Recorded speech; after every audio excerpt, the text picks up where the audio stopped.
All right. Good evening, everyone. Welcome to Manhattan Community Board Three's full board meeting for the month of November 2022. We are going to start with the public speaker session. We do have a lengthy list. Is Henry Morgan on from the mayor's office for a presentation? Hi, how's it going? I'm right here. Go ahead. You have a few minutes. Go ahead. Great, thanks so much. Hi, everyone. My name is Henry Morgan. I'm with New York City Service. We are the division of the mayor's office that is responsible for promoting volunteerism throughout New York City. I'm here with my colleague, James Garcia, our director of community initiatives. And we wanted to just hop on this call to talk about a few of the resources that we offer to nonprofits and community-based organizations in the area. First, we have two different funding opportunities. The first is New York City Civic Impact Funding, which we expect to open up again in spring. We're thinking around March. Civic Impact Funding is $200,000 annually between 20 different organizations, so about $10,000 per organization. To be eligible, the organization just has to have a 501c3 or have a fiscal sponsor, and the funding must be used towards promoting volunteerism and volunteer management within the organization. We're also specifically seeking out organizations that work in food insecurity and food access in New York City. So that also is a focus of what we're targeting. We also have a Love Your Block grant, which is a mini grant of about $500 that will also open up in the spring. We're thinking March as well. And that is targeting neighborhood and resident-led groups for block and neighborhood beautification projects. And with Love Your Block, we can also help you partner with different city agencies like Parks or DSNY. And lastly, we have a neighborhood engagement toolkit, which is a about 70-page manual to help nonprofits and CBOs manage, recruit, and onboard volunteers. We also are hosting a 3-part training series this coming January. We think we'll open registration for that right after the new year. And then following the training series, we'll be opening a consultation program, a free consultation program that will last about 3 months for a cohort of about 5 different nonprofits. And to qualify for that, you just have to attend all 3 sessions of the training series and then submit an application. That's all we had for you today, but if there are any questions, be happy to answer. I'm not sure if people can direct message me or what the best way to do that is. Thank you. Henry, if you could leave your information in the chat and we'll be able to spread that around, please do so. Yeah, sure thing. Sure thing. Thanks. Carlin, I'm actually going to ask you to put your hand down if you can reach out to Mr. Morgan at your own time when you're able to, because I do want to get to the council member who is on. I understand she has to leave us pretty quickly. So, Council Member Rivera, I'm going to have you go on right now. Go ahead. Okay, thank you, Mr. Chair. Hi, everyone. Good evening. I hope you can all hear me okay, right? Yep. Okay, great. All right. Well, I'm really happy to be here tonight. I just wanted to give you a few quick updates from the district and from City Hall. The first thing I just want to highlight is today we did a rally for NYCHA repairs, clearly to demand better for our NYCHA neighbors that are in District 2. And you know, they are concentrated right there on the Lower East Side and in the waterfront. And I know this is nothing new. I know you all have been a part of this fight for a really, really long time. So I just want to thank all of the members who understand the needs and who have been there on the front line. I just went to visit 4 apartments just last week. I mean, I know I've been to these apartments before. I've seen the conditions, but what is happening at Walden, Reese, and Baruch houses is totally unacceptable. So we brought the tenants to the steps of City Hall to create a space. And what I saw, what I heard in these apartments just validates the need for immediate investment and reform. And New Yorkers living in public housing, you know, clearly deserve so much better. So our demands, as you all know, besides really thinking about how we run a better system and more funding, is to start bundling these projects, especially for urgent repairs that include boilers and elevators, to spend the money that's already been allocated. I allocated funding for a brand new elevator in 2019. It still hasn't happened. And then of course, for the mayor to come forward with some sort of comprehensive housing plan. So those are some of the things we brought out. We had TA leaders, tenant association leaders from Reese, from Baruch, from LES 5, from LES 3. So we are really proud of what we were able to put forward today. And we got a good amount of press on it. And honestly, that's how we just keep ringing the bell on some of these conditions. Today we had a stated meeting, and just to give you an idea of sort of what we're working on at the council, I'm hoping for a big housing package soon. But in the meantime, we passed 3 bills around mental health that include providing information on a suicide hotline to students, a report to track the funds paid pursuant to the New York opioid settlement sharing agreement, and establishing, this is a separate bill, establishing a needle, syringe, and sharps buyback pilot program. So I know many of us have concerns about some of the needles that we're seeing.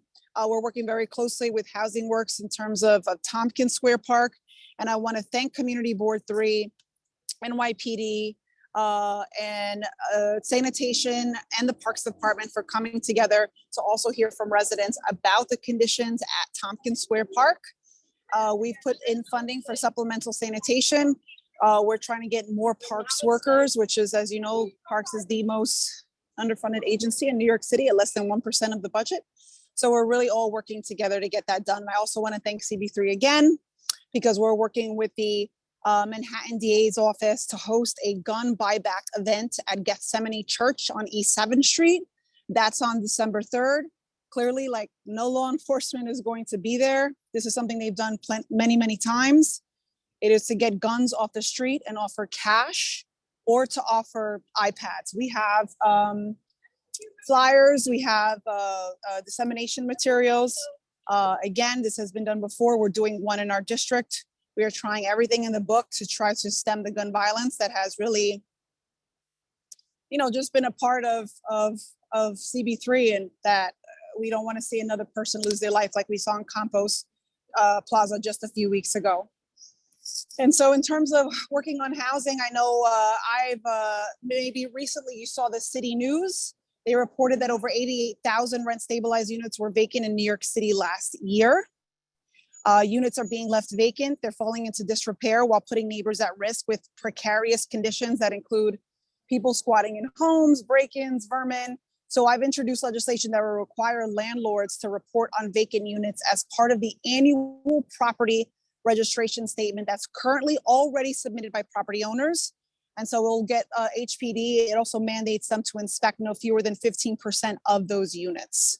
And I guess I'll just say, I know there's a few things going on today. There's going to be public testimony. Julio is definitely going to be around to stay and to listen to the testimony. I am going to try to pop back in to also listen to that. And I'm also working on having a meeting with Middle Collegiate to really understand where they are financially, and to get an update from the Landmarks Preservation Commission on really the state of the facade and kind of how we can find a solution going forward to keep that church in this community. And then lastly, we've been doing mobile office hours. I know that my office is on East 4th Street, but we want to get to everywhere. We usually we're usually at libraries. We've been at Kips Bay. We've been at Epiphany Library. We were just at Tompkins Square Park Library. And we're going to be at Adendorfer Library on December 7th from 3 to 5. Please come by. You can talk to me directly, or you can come to the office anytime. I guess with that, Paul, I'm gonna leave it there, because you gave me a lot of time, and you let me go early. And I just want to thank you all. I'm very, very, very thankful for Community Board 3, where I started many, many years ago.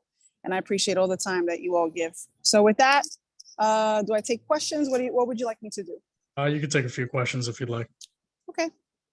Yeah, send any questions. I see Ms. Freed, Catherine Freed, go right ahead.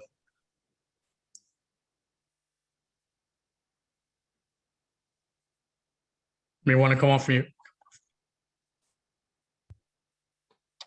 Okay, there it goes. Sorry. Thank you, Councilmember Rivera. I had a quick question, because I know a number of people who live near Tompkins Square Park, and I know you've been involved with that. And it's great that you're trying to get more PEPs for the area. I'm wondering, though, a number of people are concerned about locking the park at night. And I'm wondering where we are with that, and how close we are to doing that, or what the story is. Thank you so much for that question and for bringing it up. Sorry, I forgot to mention it. That is one of the main reasons we've all been assembling, right? We know that there are conditions in the park that we have to address. We feel that one thing, and I feel this way too, one thing that could help the situation is to close the park every night at the same time. So we had initially received a commitment from the NYPD. They told us recently that they're having a problem committing to doing so every single night. And in a separate meeting with the agencies, asked whether sanitation or the Parks Department could close the park. We find that unacceptable. We think it should be NYPD every night. I want to give a lot of, I want to say thank you to Susan Stetzer, who's also been calling the higher ups at the NYPD to ensure that in the 9th precinct, if we're truly going to revitalize Tompkins, then we have to ensure that we have the resources to close this park every night. So we intend to have their commitment every single night. Right now, it's been mostly weekdays. We've missed a lot of Fridays and Saturdays in closing the park because they've been pulled in different directions for the high demand in the area. But if you see what's going on in Washington Square Park, which I do not want a situation like Washington Square Park, let me be very clear. They have a tremendous amount more in terms of resources and people assigned to that park. And I think based on our acreage, based on our need, and based on what we intend, our expectations of what we want for the future of that park, not only are we demanding resources, but we expect to receive them and to do that. So we expect to have it every night. Thank you for the question. That's the goal, and hopefully we're very, very close. Thank you. Two more questions. I see two hands, Valentina and then Robin. Valentina, go ahead. Yeah, I just wanted to know the status of open restaurants. I didn't know if they had a meeting today at City Hall. There was some article that suggested that they would be. So just the status on open restaurants. No meeting yet per se, and in fact, there is a version of the legislation, an A version, which is when you have an original version of the bill and then you amend it, that exists right now that is currently in discussion. Where how I feel about the program is it was a temporary program. It got, a little out of control, and now we kind of have to figure out what's next and what's going to be permanent. From what we're seeing right now, it's intended to be seasonal, and it's intended to be something more like roadside dining, which is where furniture will be removable. I think that if we have different scales to the program, for example, if there are different modular versions that people can sort of use that again are all sort of typical and consistent, I do still think that we should have another hearing. I've called for a fair hearing. It's not very typical that you get a second hearing on the same bill, but I do feel that this issue, not only does it affect our districts deeply because we have one of the highest concentrations of outdoor dining in the city, but I also think that this will change the landscape of the city. And I think it's worth another hearing to hear from people. We know the issues, makes the sidewalks narrow, there's the rat mitigation issue, sanitation, how people maintain them. And then there are the ones that are worn down and abandoned that we've, with the help of CB3, been able to take down with DOT and Department of Sanitation. So we're not at the point where we're like passing the bill. There's no, Okay. not that I know. So I know that was the long version, but I just wanted you all to know kind of where we're at and what we're trying to do. Okay. We just sent our thing or the thing issue is about the ventilation, that there should be some healthy ventilation, which I assume they would probably do because of the lawsuit that actually got distinguished, because basically they were trying to say that COVID was over because they had said no mask and whatnot. And then, when you look at the health department statistics, COVID isn't over because people are still dying, people are still getting sick. And initially what this program was supposed to do was have adequate ventilation outdoors. That was the whole point of being outdoors. So hopefully healthy ventilation is part of the bill. Thanks. Thank you. I think also we need to, the lack of enforcement in the temporary program was an issue. And I just think we need meaningful reforms, strict enforcement, straightforward guidelines that support our small businesses without disrupting the community. I think there's a way forward. And I want to thank you all of you who submitted comment and who have contacted my office with your opinions. It does influence, how we advocate and how we talk about it at Democratic Conference, for example. So thank you, Valentina. All right, Carlene, the last Thank you. question will be from Robin Chattel. Hey. Hi, Carlina, nice to see you. I Hey. just wanted to follow up on the open culture legislation that you're sponsoring and to see if there's any movement on that, which is, Thank you for the question. I do have a bill on open culture. That's to, I think actually CB3 is like one of the, because of the independent organizations and all of you, you were instrumental in pushing that forward to be a real program. So we had a hearing on it very recently in the Committee on Cultural Affairs. It's a much longer title. It's called Cultural Affairs, Libraries, and International Affairs. I've introduced the bill along with the chair of the Cultural Committee, Chi Ase. So we had a hearing. We're hoping to pass it very, very soon. I want to make sure that we get any changes that you and I discussed a few things that would be helpful on the steps of City Hall. So I want to make sure that we follow up on that and make it as strong and as equitable as possible and certainly accessible to different groups who can bring, something really worthwhile to it. So no schedule for the vote yet. And in fact, any of the kind of changes that we're thinking about, we'll be sure to let you know and all of the others that have weighed in. So thank you for the question. you're welcome, thank you. Thank you, council member. Thank you for coming Thank on, you. and I'm going to move back to the public session. Thank you. Thank you for your leadership. Thanks, everybody. Well, all right, I'm going to go back to public session. Is David Mandel on? David Mandel?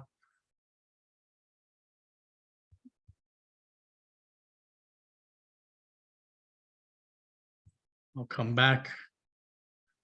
Sela Redmond, I thought I saw that person in the attendees list. I will allow them to speak for 2 minutes. I am not going to put up the clock tonight, but I will time it myself. All right. Sela Redmond, you have 2 minutes.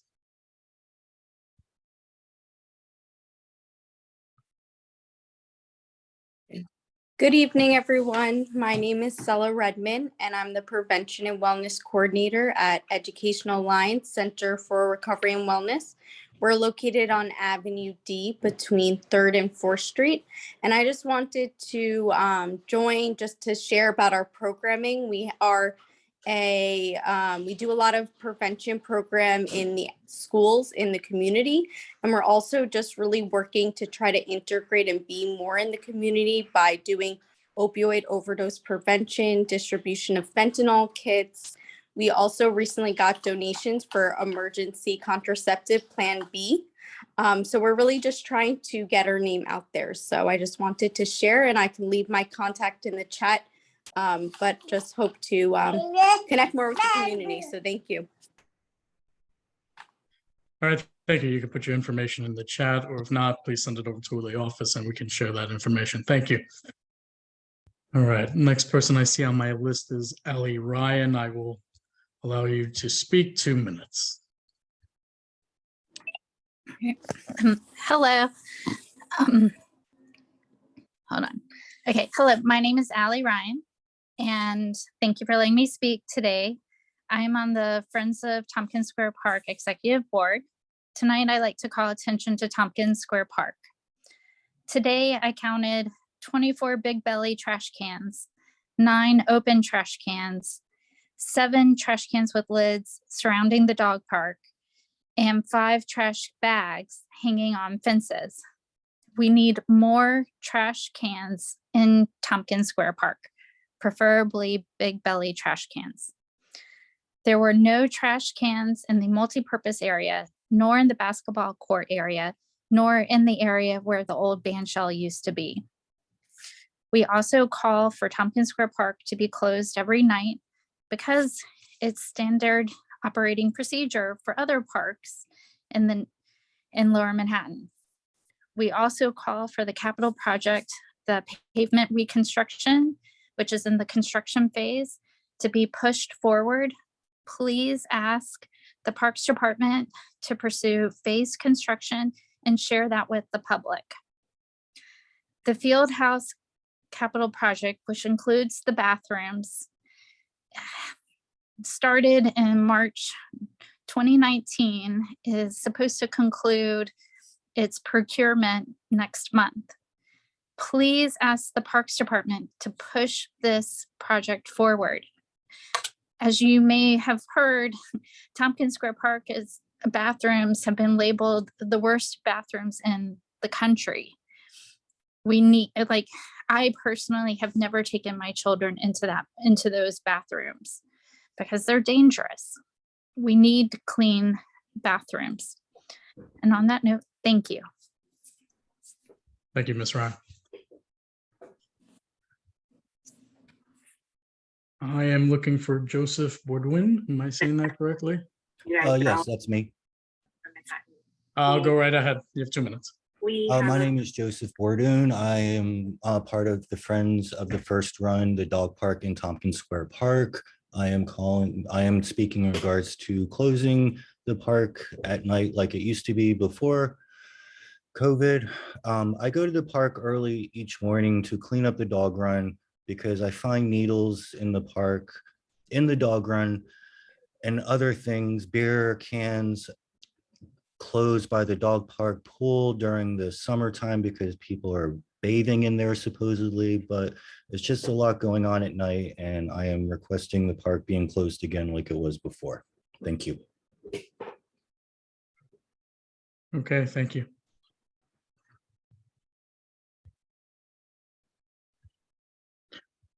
Val, you're on my list for tonight, representing your organization, so you can go ahead. You have 2 minutes. Okay. Hi, my name is Valentina Jones. I'm here on behalf of the Lower East Side Power Partnership. We sent a letter to our representatives because we continue to have concerns about the open restaurant ventilation criteria because COVID remains a health issue. LESPP reviewed data from the New York City Health on Wednesday, November 16, 2022. And noted, and concerning New York, noted that in the last 7 days, the death daily average was 11. Hospitalization daily average was 109. Cases daily average 2,499. The case rates for ZIP 10002 and 109 are higher than Manhattan's and New York City's case rates. LESPP advocates that structures outside that are totally enclosed and don't provide healthy ventilation not be considered in the permanent program. Thank you. Thank you, Val. I see Juan Rivero, Village Preservation. Yes, hi, good evening. I'm Juan Rivero, Director of East Village and Special Projects at Village Preservation. I wanted to share updates on some of our recent work that might be of interest to the community. First, as part of our effort to promote independent small business, we recognize every month an establishment for its contribution to the neighborhood, and an East Village restaurant, Gaia Italian Cafe on East 3rd Street, was our October Business of the Month. In terms of programs, we recently hosted a panel of experts that discussed the battle in the village over 100 years ago to assert a right to reproductive choice, addressing the political struggles that surrounded that effort and the persistence of some of those struggles even today. Next week, on Tuesday, November 29th, we'll be doing a living history lunch chat with East Village and Loisaida activist Luz Rodriguez to discuss, among other things, her role in launching Sister Song, a women of color reproductive justice collective. And finally, with regard to preservation issues, we're currently working in coalition with doctors, staff, and patients of the New York Eye and Ear Infirmary, along with a coalition called Progressive Action of Lower Manhattan, a chapter of New York Progressive Action Network, which includes disability rights advocates, healthcare advocates, and elected officials such as Assemblymember Harvey Epstein, to try to save both the infirmary services and the historic building, which are inextricably linked. Thank you very much. Thank you, Juan. I know the Assembly member is also in a time crunch. I will allow him to speak as well right now during the public session portion. So go right ahead, Mr. Epstein. No, thanks, Paul, and I appreciate it. I hope everyone has a good holiday this week and are taking care of themselves. And it's good to see folks. Yeah, I mean, it's great that they've mentioned the New York Eye and Ear. That's obviously if we lose the services in the buildings, half the people who go there are senior citizens in our community. So they service over 50,000 people. So what we're seeing is that the folks who go there won't be able to get the services because they'll be split up all over the city. It just means poorer care for our seniors and our low-income folks. So whatever support CB3 can provide to keep New York Eye Ear open, we're kind of in the early parts of this effort, and we're going to hopefully have some public hearings next year.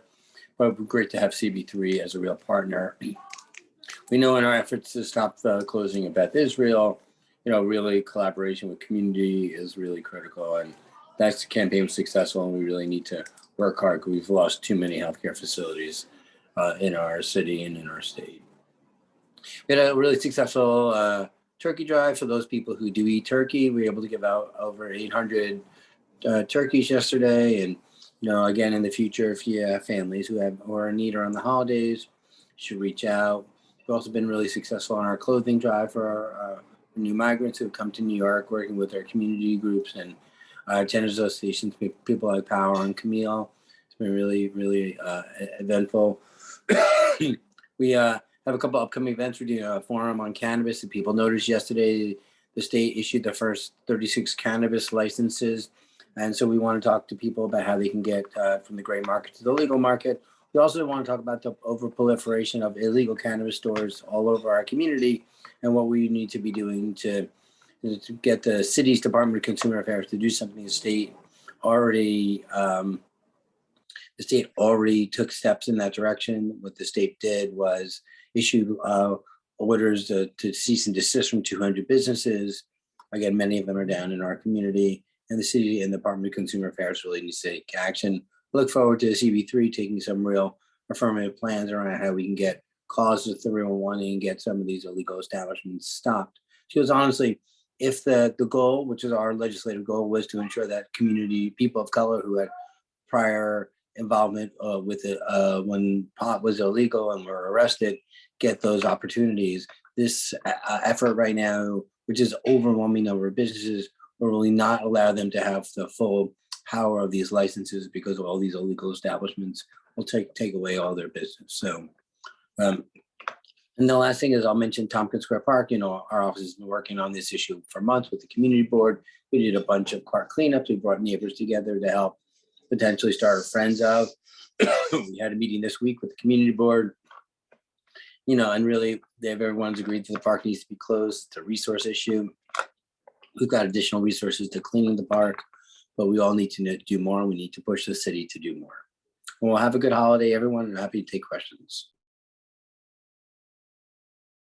Any questions for the assembly member? From the No board? questions. That's great, Paul. Enjoy. That's it. Happy Thanksgiving. Take care. Thank you. All right, going back to the public session list. Avery Armstrong. Is Avery Armstrong on?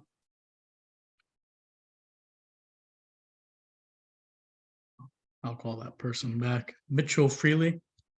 Am I saying that correctly? I thought I saw that person on. Hi. Am I here? Yeah, go ahead. You have 2 minutes. Right. Hi, my name is Mitchell Zonfrilli. I represent a group of students working with the Living City Project City Gap, which is an experiential gap year program in which college-age participants engage with the city as classroom, laboratory, studio, and community. Our group project focuses on equitable public space in New York, and we are working on a hypothetical update to the Cooper Triangle just south of Astor Place. This space is located in a vibrant area and fascinated us with its potential and location, making it optimal for improvement. By December 15th, 2022, we'll present a proposed redesign of the space and its programming and suggest implementation of an adjacent open street. Our proposal will be informed by participatory design through engagement with community institutions and organizations and interviews with individuals from the surrounding community, proposing designs and programming based on people's needs and desires for the space. Beyond the time span of our program, our hope is that our work might contribute to future action. We desire to support the community in making Cooper Triangle a more inclusive and active space filled with engaging programming. Today, we have come to the board to voice both our intent as well as request assistance in gathering opinions, ideas, and anything else that those interested wish to share. So if it's all right, I'm going to leave my contact information for the program in the chat. Please do not hesitate to contact us with thoughts or feelings on the Cooper Triangle, as well as any relevant contacts or information you may have. Thank you very much. Thank you, Mitchell. John Center on. I'm John Center. Right I ahead. urge the full CB3 to support tonight's resolution from the Transportation, Public Safety, and Environment Committee, which recommends that DOT deny Academy's buses application for a bus stop on East 9th Street.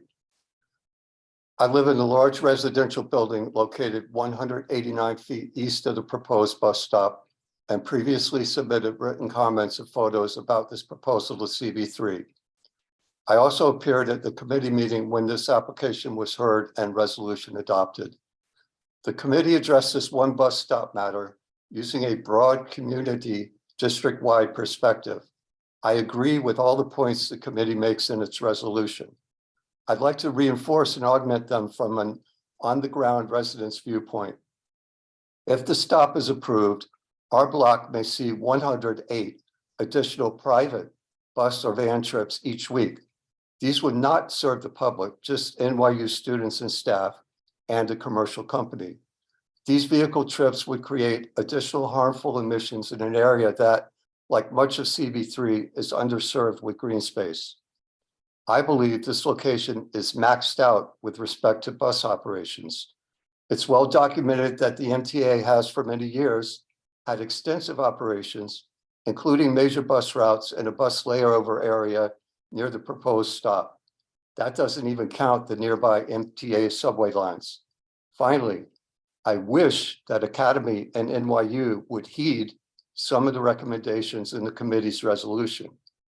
Please support the committee's resolution and recommend that DOT deny this application. And thank you to all CB3 board members and staff for your work. Thank you, John. I'm going to call one more time, David Mandel. No. All right. Is Vincent Jenkins on? I understand he needs the interpreter. He's the last speaker. I'll give him a few minutes, and that will be the last speaker for the public speaker session.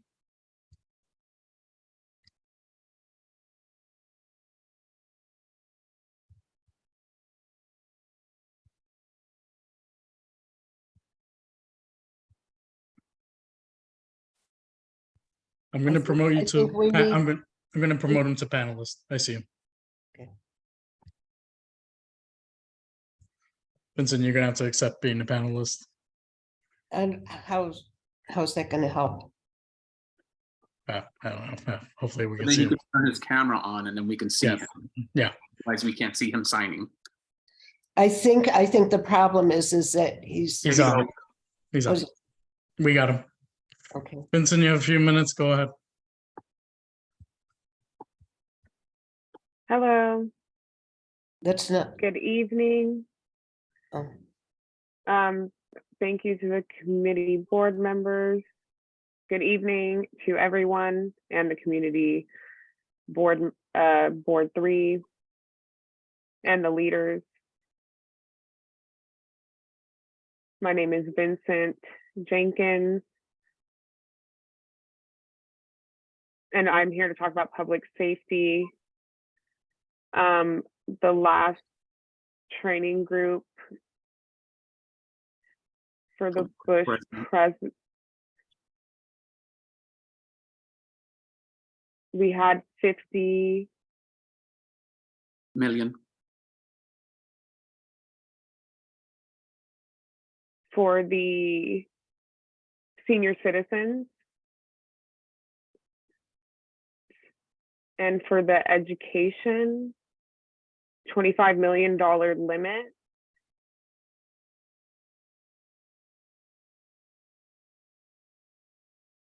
And I want to focus on public safety because the deaf and hearing impaired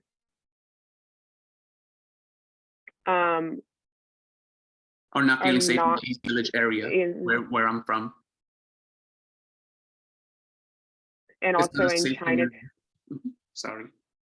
No, go ahead. You know that there's a lot of traffic and it's very dangerous in that area in the village. You know that we see a lot of dangerous things happening. And because we can't hear, we don't notice when there are accidents or there are people behind us, and this can cause a great danger for us. And it puts us in a big risk for deaf people in specific. So we need to pay for more police officers to be stationed in the area so that we can keep it safe for deaf individuals who live in the area. we need to have it equal as hearing people so that they can respect us. We also have some deaf blind people that live in the neighborhood that can't see as well. And we don't want to see the incidents arise more, and then we can stop blaming the hearing people. The deaf and the hearing community need to work together to keep everyone safe.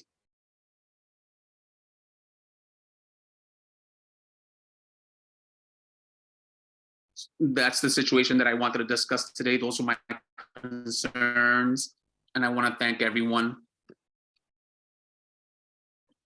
Thank you, Vincent, for coming on tonight.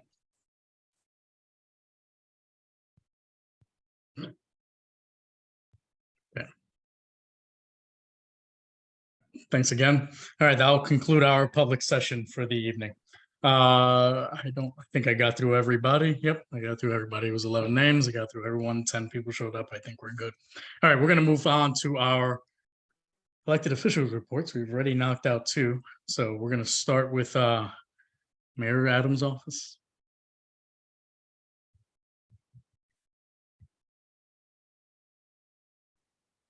Nope. All right. Public Advocate Williams. For 2. Controller Lander.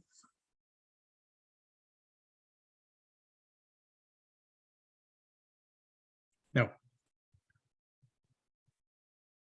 Yi Wang, I saw you on before. You did mention that the borough president will be on at 7:45.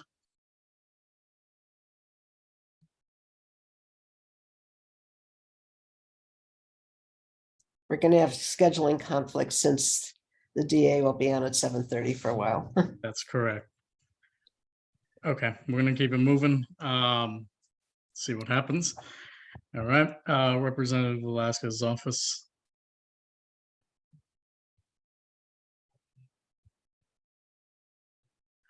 No. All right, Representative Maloney's office.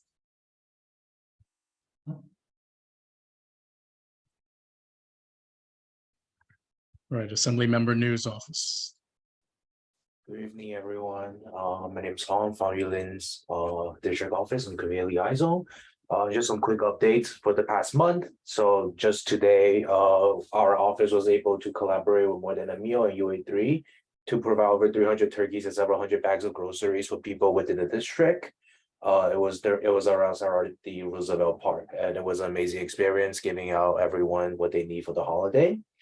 Another thing was she spoke at a press conference hosted by Safe Horizons, an organization that supports victims of sexual and domestic violence, noting the impending implementation of the Adult Survivor Act. And another thing is our Yulin's heart goes out to those who were killed or injured in the hateful attack at an LGBTQ nightclub at Colorado Springs. In a statement, she wrote that the incident is a grim reminder that the hateful language purposefully amplified the right-wing media networks, pundits, and even elected officials is radicalizing people to commit mass slaughter. We cannot and must not continue down this destructive path. This incident occurred on the same day that authorities thwarted the potential of anti-Jewish attacks by 2 men here in New York. In light of all this hateful targeted, we need to work together to call out hateful rhetoric and protect those diverse communities that call New York home. And also our office still has plentiful supplies of PPE, including masks and hand sanitizer and COVID tests. So if anyone needs anything, feel free to contact our office and we can schedule a time for you to come in to pick them up, or we'll schedule a time for us to drop them off. And our office wish everyone a happy holiday, and we'll see you soon. All right, thank you. Assembly Member Glick's office. Good evening. Thank you. My name is Ruiz. I'm the Community Affairs Liaison for Assembly Member Glick. I'll be sharing a link to the board report on the chat, if that could be shared with everyone. I don't know why it's not giving me the option to share with everyone and only with the host and panelists, but if that could be shared with everyone, would be great. This month, Deborah testified before the DHCR hearing to close some of the HSTPA loopholes that allowed for landlords to warehouse units and reconfigure and combine them, which has led to the deregulation of affordable apartments and a vacancy of over 60,000 rent regulated units, which are that are being kept off the market. Deborah testified largely in support of these amendments. She will also be hosting a public hearing on the Assembly Standing Committee on Higher Education on November 30th at 10 a.m. To discuss the mental health needs of students at institutions for higher education. According to a recent survey, over 60% of college students met the criteria for at least one mental health problem. So along with the chair of the mental health committee, Assembly, I believe it's Aileen Gunter, Assembly Member Gunter. The committee will examine the mental health needs of students and discuss the steps that institutions are taking to respond to those needs. So those are some of the items that are on the report, and you're welcome to see them on the link that I provided. And have a good night, everyone, and a great Thanksgiving. Okay, thank you. Right. Assembly Member Epstein's office has already went. Senator Kavanaugh's office.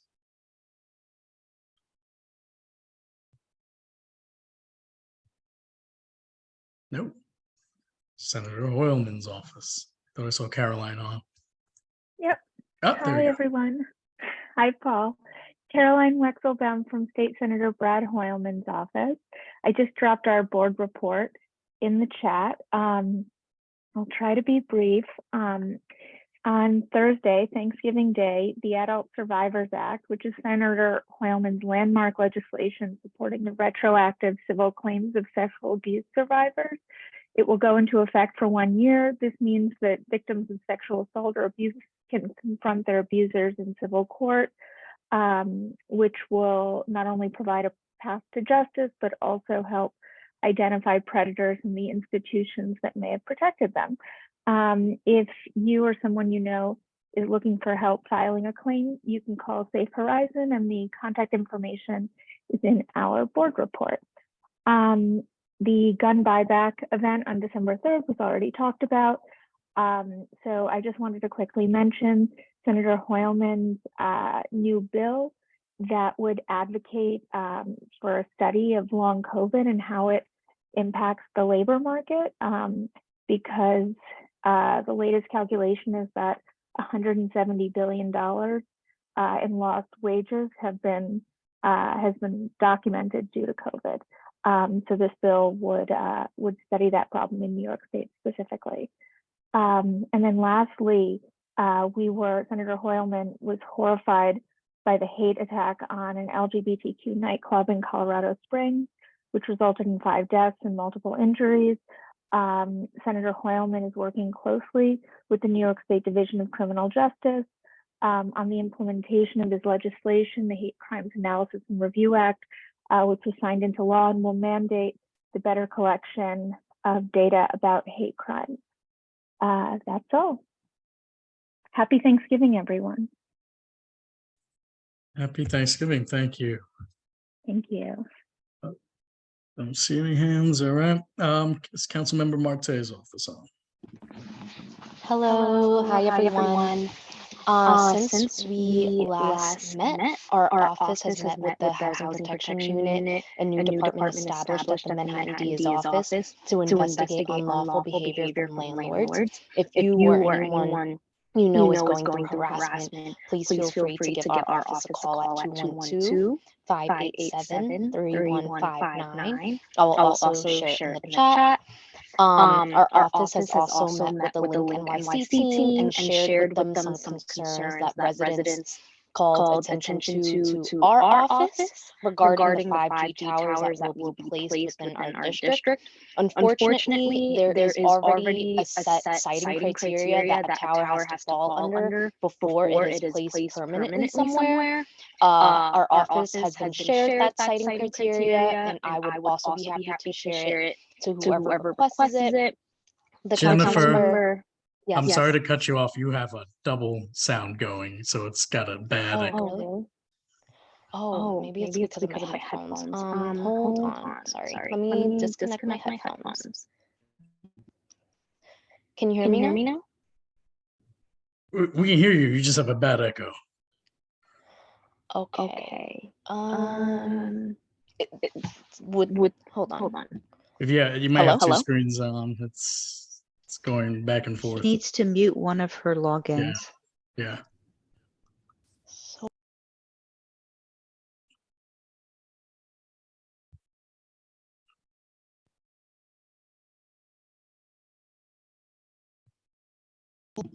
How is it now? Still the same, but if you only have a few more, then keep going. Okay. Sorry. I tried to disconnect. Where was it? Oh, the council member rallied with NYCHA tenants to protest against the voting process for the Preservation Trust. Currently, NYCHA only requires 10% of the residents to vote in order to pass the trust, but we're joining the demand of NYCHA leaders and residents for the plan to only be passed if a majority of residents vote for it, which is at least 51%.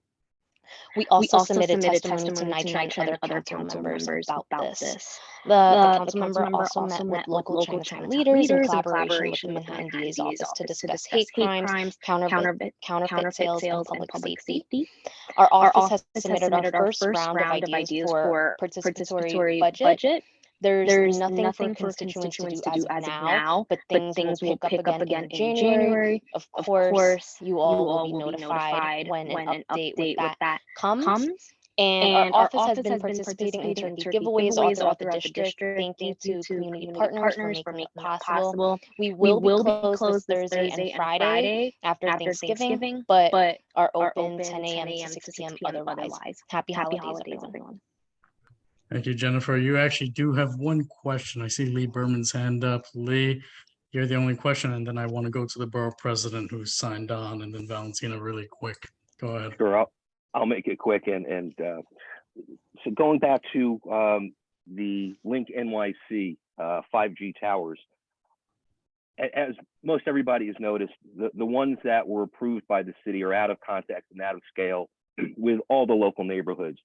How the city was allowed to get away with such a design when we have among the world's finest design agencies, whether it's landmarks preservation, whether it's city planning. I would urge Council Member Marte and everybody else to demand that the city go to the contractor and redesign these so that they are not out of scale and quite frankly, look like a spaceship was plopped into the various neighborhoods. Thank you very much. You're welcome. Thank you. You're not the only one that says that. Val, last question. Yeah, just can you at the next session, you said something about NYCHA, and I'm not sure what you said and don't want you to repeat it, but can you say it at the next session? Because one of the things I hear from people in NYCHA all the time lately is the whole fear of being moved out, et cetera. And so I'm not sure what you said, and I'm not sure what impact that might have on NYCHA housing or the ability to go private. So at the next session, can you just repeat that? Okay, I will. And I'll also send you what I have in my notes. Thank you. Okay, thank you. So we got a little bit of a scheduling snafu here. Mr. Borough President, thank you for coming on, but we actually have the district attorney scheduled at 7:30. So you could go right ahead. We got. I promise I won't take up that much time. I'm excited to hear from my friend DA Bragg as well. And great to see you, Mr. Chair, and everyone here at CB3. been able to follow a bit of your conversation until now. I understand there's enormous concern about the state of Tompkins Square Park, and I want to join with community advocates, your local council member Rivera, your local assembly member Epstein, and joining in your call to have the park closed at night. And I'll touch base with my colleagues on the ground there to be of assistance on that any way I can. We've had a number of exciting policy initiatives I want to update you about. We have joined with council members throughout Manhattan, including your two wonderful local council members, Rivera and Marte, to call on the city's Department of Sanitation to extend composting to every borough in Manhattan. Excuse me, every building in the borough of Manhattan. As you know, there was a severe cutback in composting during the pandemic, setting us behind. We were already sending far too much of our organic waste to landfills. In fact, 8 million pounds a day citywide. A third of our waste is organic, and been a very successful pilot in Queens, where every building is now automatically enrolled in organics collection. We want that in Manhattan. So we had 9 Manhattan council members and myself have written a letter to the sanitation commissioner to request similar service here in our borough. We're really excited about this and want to work with CB3 as well. Since I've last spoken to you, we've launched an initiative calling for improvement to the challenges of e-commerce delivery in our borough. We are now getting 2.5 million packages a day from e-commerce delivered throughout New York City. Just for comparison, that's up from 1.5 million pre-pandemic. And it's really creating a lot of problems on the streets, on the sidewalks, trucks double parked, big piles of packages being essentially processed and sorted on streets, on sidewalks, blocking traffic, blocking bus stops, blocking bike lanes, blocking pedestrian flow. We need to do better. So we issued a 12-point plan to improve this. I won't go into all the details, but it does call for the use of ground floor on parking garages for the sorting and processing that you're seeing now happening on the streets. That's currently not allowed. And we want to give that as an option to these companies. It calls for expansion in the use of e-cargo bikes instead of diesel trucks, because it will be low impact on the neighborhood relatively, and much else. We'd love to get your thoughts on this plan and ways we can manage the disruption that e-commerce has been creating on the ground in our communities. I'm very excited that we passed a bill calling for the expansion of public bathrooms in New York City. My partner in the city council, Rita Joseph, and I are really thrilled that this bill will require the city to find one location in every zip code for an additional public bathroom. We would love to have your suggestions as CB3 leaders on if you have ideas on where and how those can be installed. We're really open to your input, but this is desperately needed. It's a public health matter, it's an equity matter, it's a quality of life issue as well. Really thrilled that the bill has been passed, but we want to help make sure it's implemented. And we're also calling on your help on our Million More Tree initiative. I've joined with all my fellow borough presidents. All 5 of us have joined in calling for the planting of 1 million more trees in New York City. Street trees, more trees in parks, and trees in more innovative areas like NYCHA campuses, schoolyards, even rooftops. We're asking for all community boards to offer a resolution in support of this initiative. It's very rare that all the community boards around the city offer resolutions on anything other than things like zoning text amendments.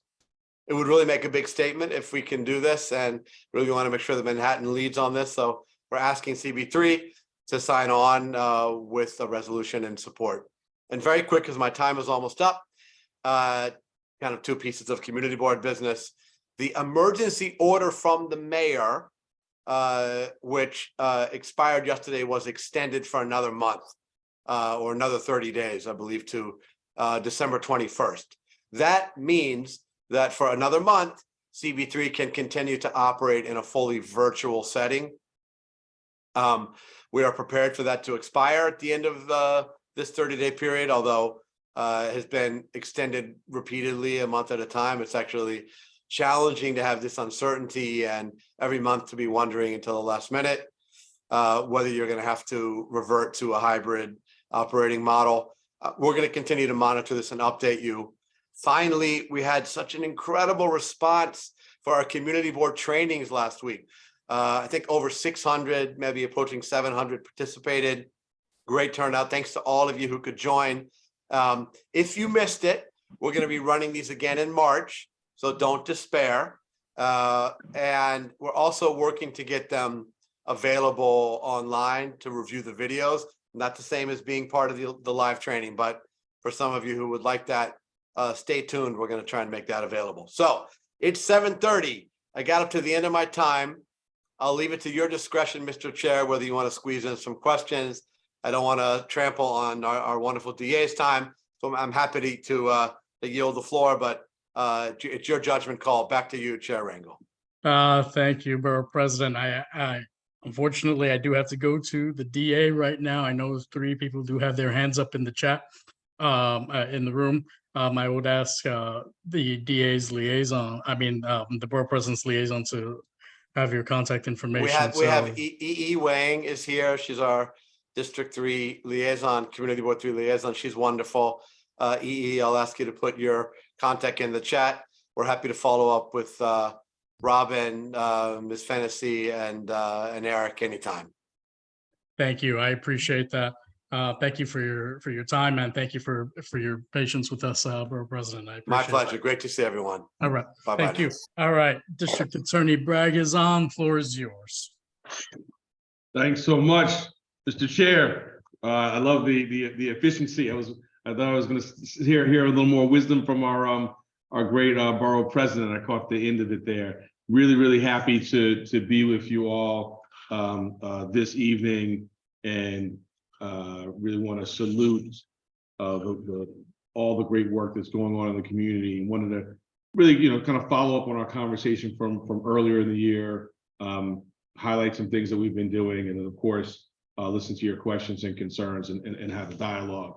I want to start, as I always do, by thanking our NYPD partner that I'll see any on the screen here, but we know our new great CO, Tao Chen in the 5th Precinct, our CO in the 9th Precinct, CO Clement, and then we have our 7th Precinct CO as well. So if they're on, or anyone from the PD, thank them for their partnership and throughout the entire year.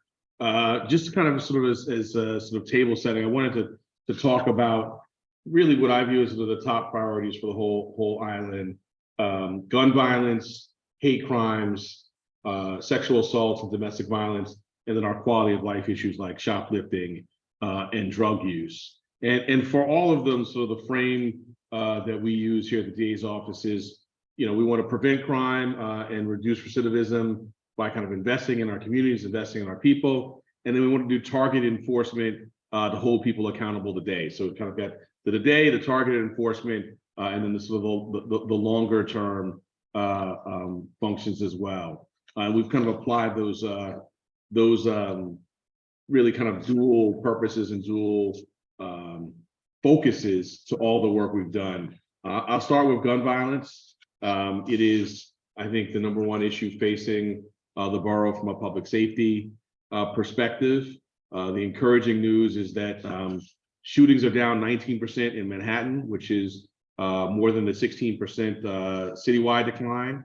Homicides are also down 27% borough-wide compared to a 12% decline. And of course, we know we have more work to do. We know that just a couple of weeks ago on East 12th Street there was a shooting. So we are responding to those in real time, and that's really our number one focus. One, because in and of itself, those are important, but also they are key drivers of people's feelings of safety. So as a result, we've really been prioritizing our gun prosecutions. So far to date, we've done 465 gun prosecutions, which is up about 20% from last year, and with a particular focus, a subset of illegal guns seized from alleged domestic abusers, really focusing on the interplay between gun violence and domestic abuse. In particular, we're also focusing on guns that are coming into New York from outside of the city. The traffickers, every single day, we sit down with our federal and state and local partners and focus on the drivers of violence, the folks who are doing the most significant harm, which is a very, very small percentage of folks doing a significant amount of harm. That kind of collaboration leads to sort of, for example, the charges we brought recently in this CB for manufacturing ghost guns, really trying to do everything we can to get these weapons off the street. That's our kind of targeted prevention. On the flip side, we're going to really complement that with our investments. And so we were at the Henry Street settlement a few months ago. We announced grants to 10 community organizations that are directly working with youth, and not just any youth, but youth directly affected by gun violence, to get money into their hands during summer programming, and also so that they can really focus on sort of positive activities. For example, doing a beautification of a corner that's been marred by gun violence, and the research shows that that can drop violence on that corner by up to 30%. So pairing that with our targeted enforcement, many of you I know our Saturday Night Lights programs, and then our gun buybacks, which we've been doing. We've had 3, we'll get 2, and we have a 3rd coming up. In your backyard on East 7th Street, and we can provide a lot of email. Maybe Kevin, if you can drop some information in the chat about our gun buyback, which is coming up on December 3rd from 10 a.m. to 4 p.m. We're co-sponsoring that with many of your great leaders, and I'm kind of privileged to serve with our senators Kavanaugh and Hoylman, our council members Rivera and Powers, and our assembly members Epstein, Glick, and New.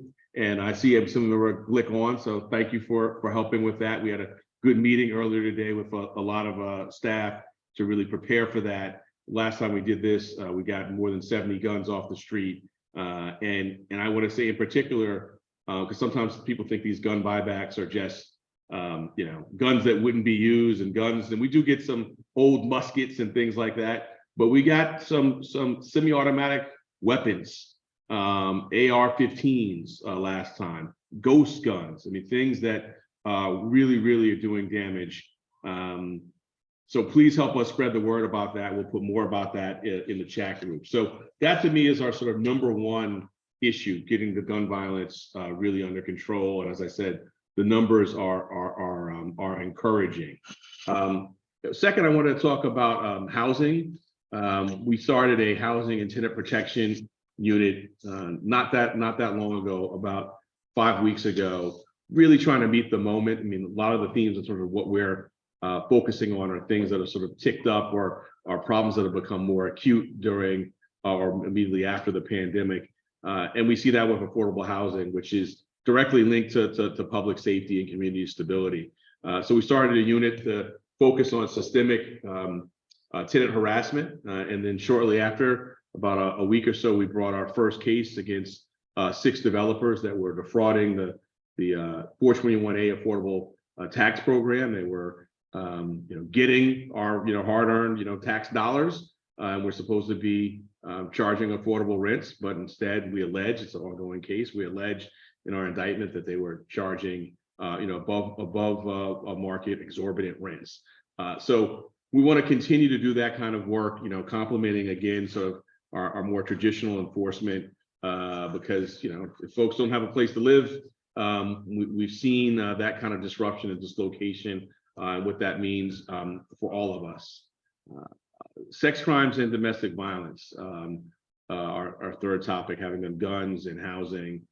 We restructured the office this year set up a special victims division and have the dedicated assistant district attorneys now, that are working on sex crimes, domestic violence. Before, they were kind of what we call secondary assignments. They were doing other work and then also tasked to do this important work. So we wanted to get people exclusively kind of focused on this work, and we are in the process of doing that and doing particular trainings for our special victims division and doing the hard work. We've seen, just recently a case, and again, kind of this was in Upper Manhattan, but we indicted a man in connection with sexually assaulting, we alleged, 3 different women as they were jogging, and that's something that we obviously have greenways and walkways throughout the borough. So we're being particularly vigilant about those kind of crimes. Wanted to say just a couple of things about 2 more categories, and I'm talking kind of fast because I'm hoping to leave some balance of time for questions and a dialogue. Hate crimes. This is something that we've been focused on throughout the year. We saw a significant uptick in hate crimes directed at the AAPI community at the beginning of the pandemic. That has continued. More recently, we've seen an increase in anti-Semitic hate crimes and anti-LGBTQ hate crimes. We went to the city council, and thanks to those members, got an additional $1.7 million in funding to expand our hate crimes unit.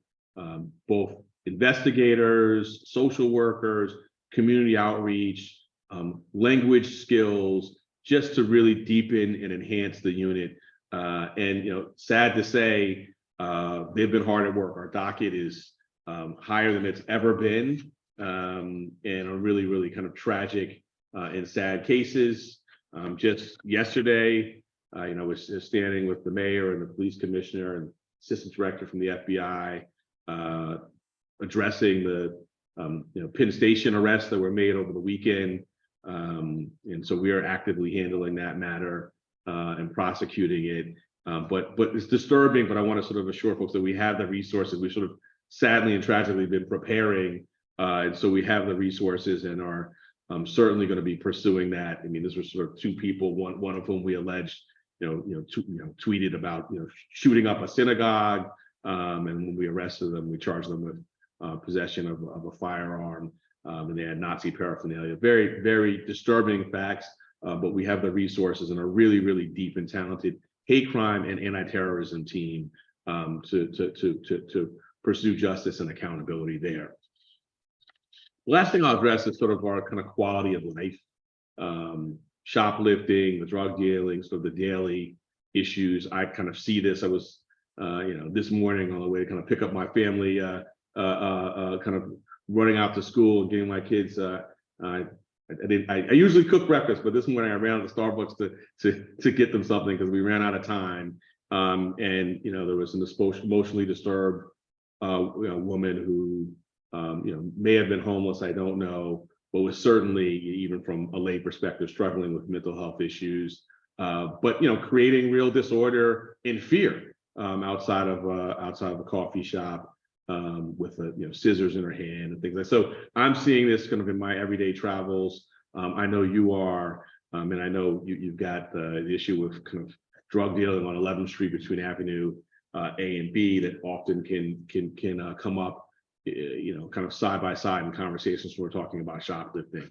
So we've been in particular focusing on the shoplifting issue since the beginning of the year. We formed a small business alliance. We've been partnering with the NYPD, and it's interesting, the data show that about 18% of the people arrested for shoplifting account for more than 50% of the arrests. And so it's sort of a chronic recidivism issue. And so we've been focusing on that population, have addressed, obviously not all of it is certainly an ongoing issue, but have really been able to kind of zone in on that population and sort of hold them, many of them accountable in the traditional way.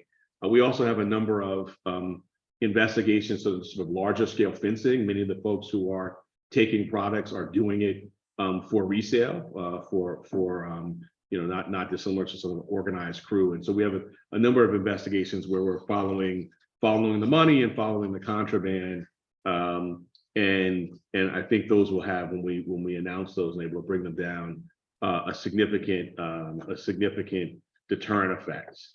We've also, and I'll sort of end on this note, started a new division called Pathways to Public Safety, which focuses on kind of alternatives to incarceration, substance use disorder treatment, and mental health, and really trying to expand our capability on mental health. I mean, we've kind of all seen it over the years of folks who are struggling, and whether it's addiction or mental health, and they go to Rikers for 30 days and they come right back, and we haven't addressed the underlying problem, and it just cycles and cycles and cycles. So we've invested in some experts in this space to sort of intervene early in appropriate cases to try to connect people with services to try to end that cycle of recidivism. And I know we can offer more detail on that if that's of interest, from either a presentation from us or from the Manhattan Justice opportunities.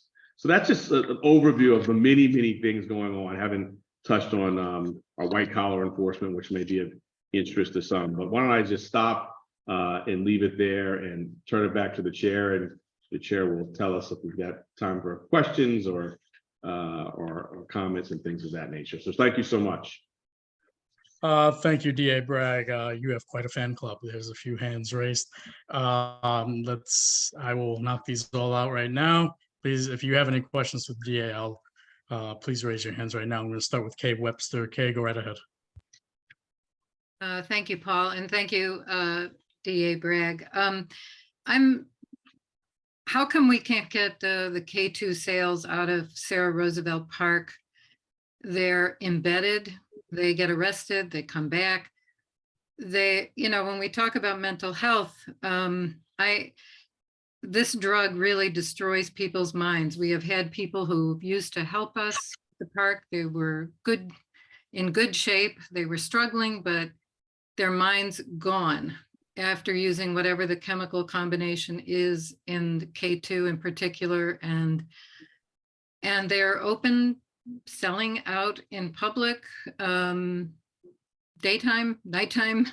And I don't fault the police because they try to arrest and they're back out. So if you have any thoughts or words of wisdom for us, would really love to hear them. And I recognize this is a very large systemic problem that will need a big concerted effort from a lot of places to solve. But if you have thoughts, would love to hear them. No, thank you for flagging that. I mean, one thing that really comes out of a lot of these community board meetings is sort of allows us to sort of focus our attention in areas of concern and sort of follow up with the local precinct. So, we will do that. One thing that has been challenging in sort of the K2 prosecutions is the sort of the synthetic K2 and charging it under the law. It's one of the things where the law hasn't caught up to the reality. And so that's something we've been exploring and having conversations about. I know that's not an immediate fix, but that has been one of the challenges in doing enforcement in that area. And so maybe we can connect and follow up and maybe even talk about some, talk about the legislation.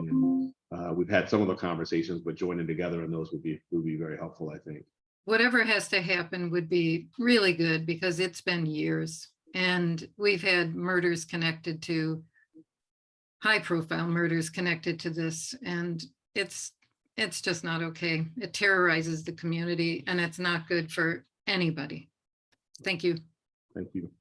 Thank you, Kay. Lee Berman. Hi, DA Bragg. Thank you so much for coming. Actually, 2 points. One, to follow up on Kay Webster's about the K2 in Sarah Roosevelt Park. You mentioned that the law hasn't really caught up yet with the K2. The state was able to push through legalizing marijuana relatively quickly.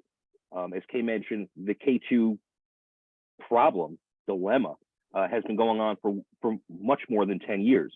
And there are victims, there have been murders, and so many lives have been destroyed. So I would urge you and the state, your state reps, your relationships to please use those. It's not getting better. And then second, to follow up on the other quality of life issue, you mentioned chronic recidivists. So down here on the Lower East Side, we have perpetrators that have been arrested 60, 70, 80, 90, more than 100 times for shoplifting, in essence, looting. We've had a Rite Aid on Grand Street that went out of business partly because they lost $750,000 last year due to shoplifting. Our Target, our Trader Joe's, hit daily, many times by recidivists who, again, 60, 70, 80 times. So the alternatives don't seem to be working with those folks. You mentioned it's a small percentage. I think you said it's about 15%. What sort of benchmarks are you using for your new initiative? Are those benchmarks being met? And how are we going to make the people who have to shop, who the law-abiding citizens, how are we going to make them feel safe when they go in and buy their everyday necessities at whatever store? Thank you. No, I appreciate the question. And just to start with the K2, because I think I don't want to put it all on the law. It's a combo of the law and sort of the testing, right? Sort of particularly the synthetic material and testing. So I just wanted to amend my answer a little bit on that. On the shoplifting and sort of the metrics, we've been really in touch, at the deputy commissioner level with the NYPD, at sort of identifying the sort of most chronic folks.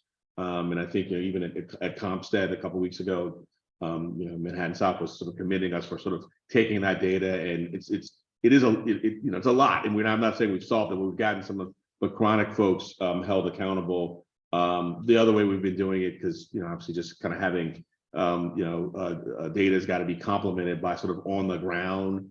And so we've been coordinating with the precincts and saying, tell us, the most chronic offenders who, so sometimes it may not be the person who's 80 times, it may be the person who's 10, but they're much more threatening, right? And so we've been working with the local precincts to get that information and kind of partnering with Ling Zhang and Kevin, who you see on from our community partnerships. The other thing we've been doing, this doesn't work as much for the smaller shops, but some of the bigger outlets, we've been meeting with their loss prevention specialists, and some of them really have pretty sophisticated tracking mechanisms, which then helps us bring a case. If, for example, they've got contemporaneous records showing, even though someone wasn't arrested 5 times, but they stolen 5 times, we're able to kind of use that, and make a more significant larceny case.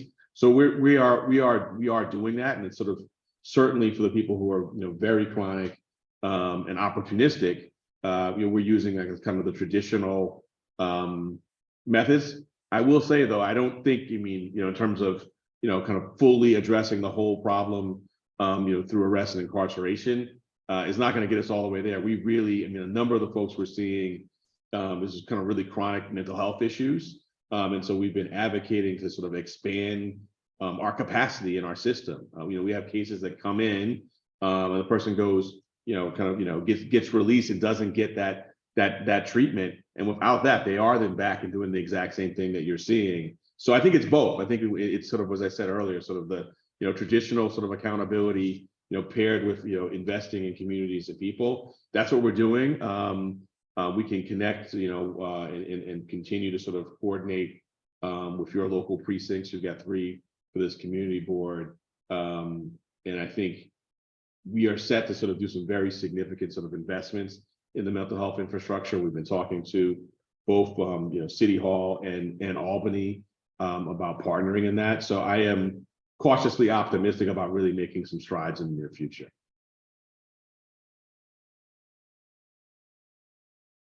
All right. There's only 5 hands remaining, and we're going to stick with that. Robin, Valentina, Alistair, Arnett, and then Jake.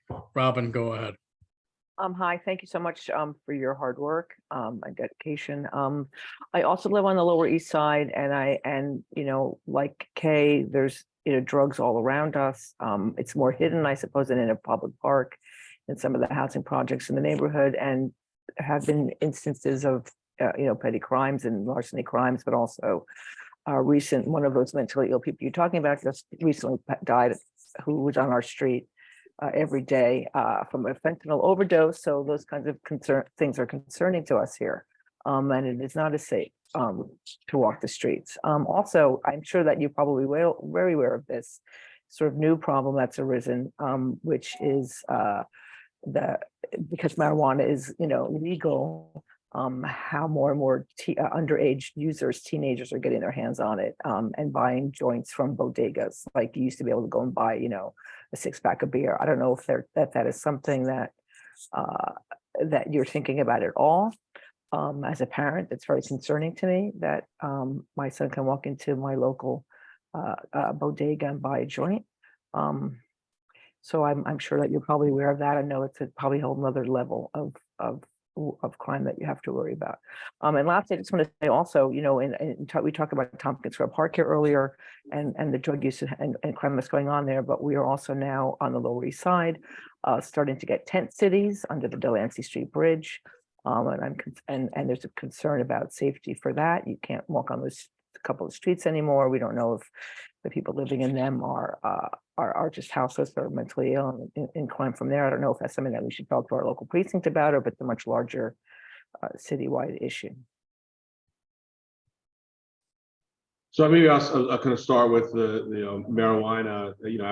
I was very focused on the equity issues and sort of enforcement of marijuana historically, but you put your finger on two of the issues. One of the two issues that concern me the most about where we are. One is the youth use, and the other is, I would say, driving while impaired.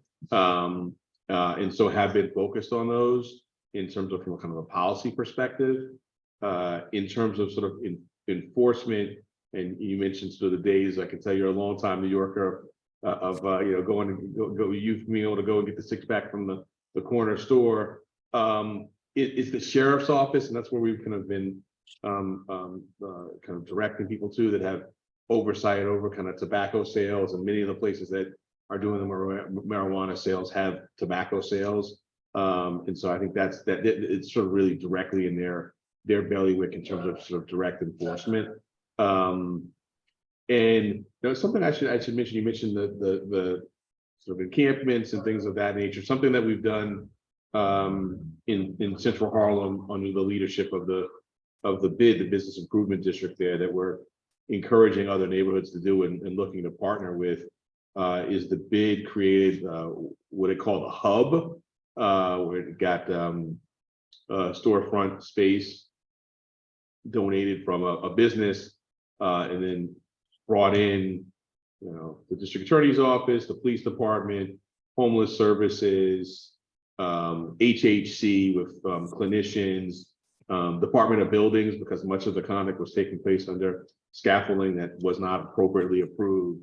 And that pretty intense coordination, really, we saw within a 4-month period, I would say about a 5-block radius that had really significant open air drug dealing and mental health issues, really made a significant dent. So we've been encouraging others to kind of follow that model, and we're happy to sort of partner. I mean, many of those agencies are mayoral agencies, but we're certainly happy to help convene and really the strides. I mean, first, we did it sort of the conduct kind of just moved the block, and we expanded the radius a little bit, and then over time we really could see, and it's just kind of the different tools in the toolkit. Some of them are going to be for the NYPD to arrest and my office to prosecute. Some of them are going to be literally, if we take this illegal scaffolding down, the associated problems will go away. So I would encourage exploration of that in your neighborhood as well, and we're happy to partner on that. That's great. Thank you. That's a good idea. Just a quick reminder, we got to think about time. It is about 8 o'clock. I know we only have a few more minutes with the district attorney.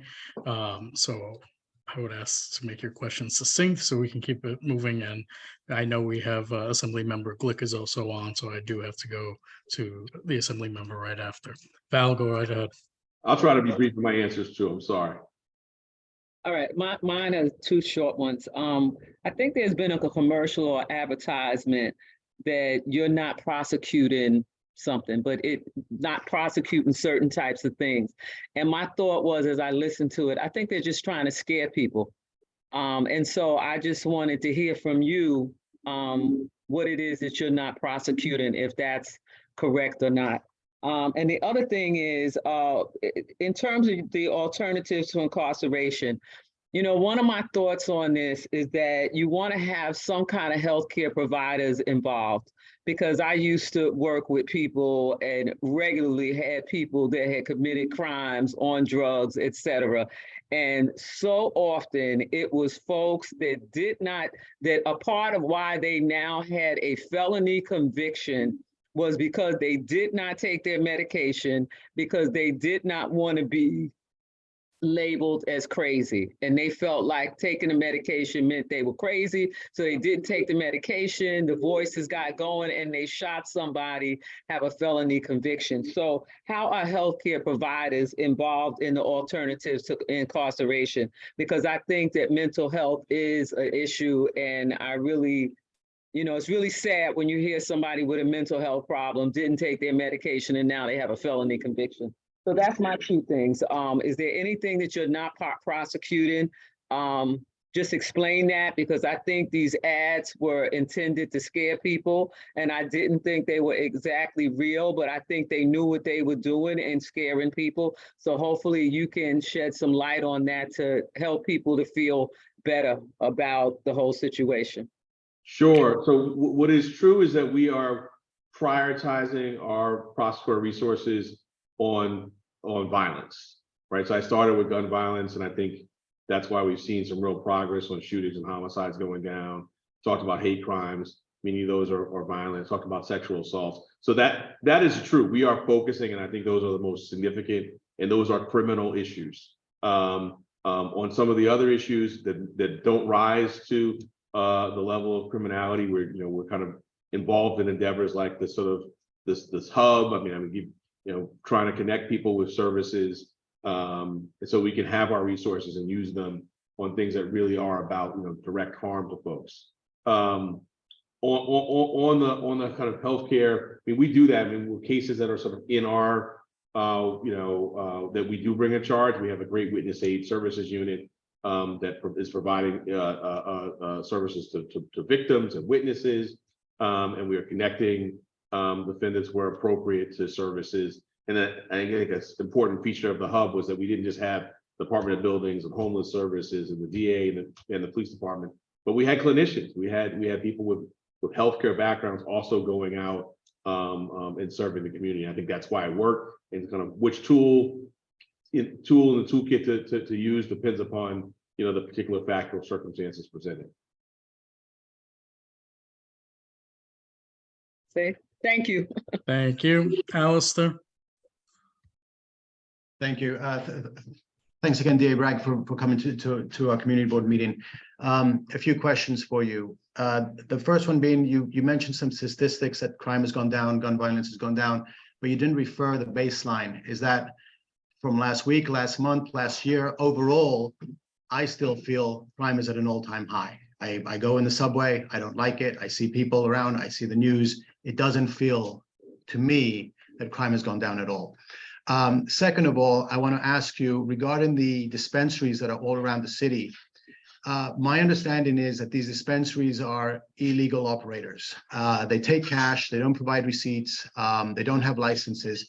How is that fair to the operators that are going to be opening the legal dispensaries and going through all the necessary regulations to conduct a business when you have these dispensaries? I don't believe they're paying taxes. I'd be surprised if they are. I'm being skeptical about that since it's all cash, no receipts, etc.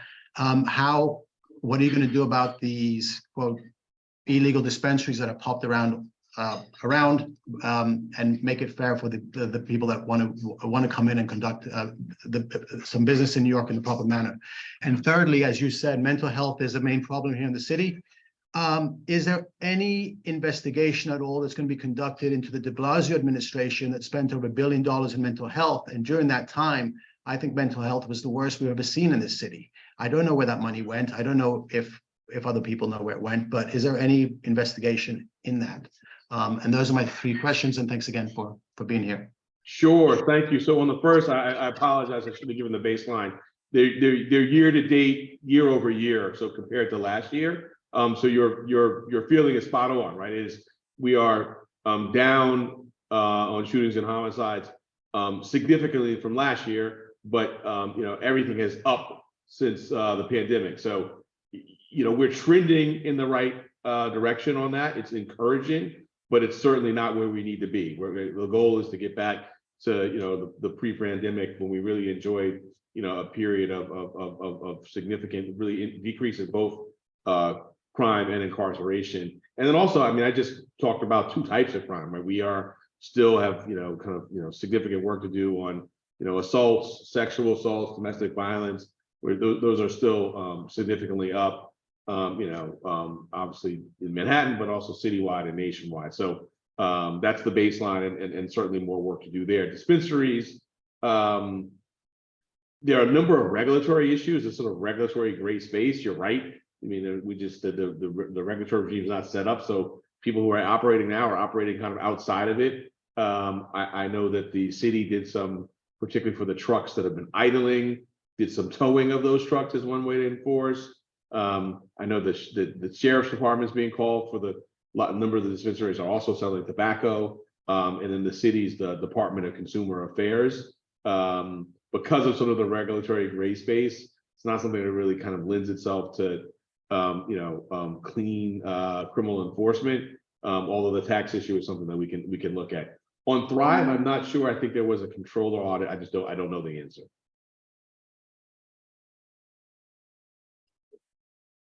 Okay, thank you, Arnett, and then Jake. Arnett.